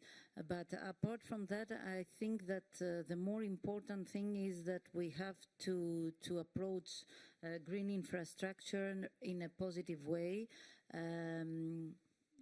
considering it as a challenge, and also taking into consideration how it can be further elaborated from a special planning point of view. And this is, I think, a good point to reconcile policymakers and special planners back at home and make them work together on this particular field of expertise. I will let my colleague to answer that. I'm curious about Croatia, about the interface between, let's say, spatial planning and the territorial perspective, and whether ESPON can help form a bridge between this. Yes. Well, as you know, in Croatia we have a long tradition of physical planning. It dates from socialist era, and well, I think that we need some other approach in looking at our territory. But the problem that we are facing now, we have a very strict process of developing the physical plans. It should be, because we have like Act of Physical Planning, it is the main plan. And if we want something to be in our plans, it should be according to the Act. And so we can use ESPON data only in some analytical phase, but not later on, in later phases. So I think that we have to change our mindset, maybe, and to learn how to use new approaches or new data, for example, ESPON data, which are very, very valuable. And we have luck that I'm working for a ministry that is in charge for physical planning, and also I'm an ESPON MC member. So I can help my colleagues to use data, but only in analytical phase of developing the physical plans. So that is a challenge for us. Okay, thank you very much. I think we should wrap this up. Thank you all for contributing here on the panel. Thank you for your introduction of the chapter. It's quite daunting, the science policy interface, as we started off, that you can produce all this knowledge and it can disappear and evaporate, but the whole point of ESPON is to actually have it get used. And there's a large way to go, let's say, from the producers on the science side to, let's say, the politicians. And somewhere in between you have the policymakers, the officials, who actually might read some ESPON reports in the middle. And you also have the European dimension, which we're working at, which is thinking away borders. But then as you go down, the borders sometimes get more and more important down to the municipal level, where it's a question of whether a dam should be built in my municipality or further, or whether that windmill in my municipality should come, or in the neighbors. So those are little battles that are being waged, which are quite far removed from some of the discussions we have here at ESPON. And in addition, the whole idea of integrated versus sectoral. We always talk about integrated, thinking away the borders between policy sectors, and yet we all work in very fragmented bureaucracies many times, and they're all fragmented in different ways, it seems, and at every single level that fragmentation is different. So it's highly complex to get this message from the science to the actual implementation. So I thank all of you for contributing to this, and let's continue to repeat the message that sometimes you have to try to think away the borders to see something new, to see the problem in a different perspective, and to try to bring that to the people whose responsibility it is actually to make policy within those borders. So thank you very much, and thank all of you. And I think this concludes our workshop.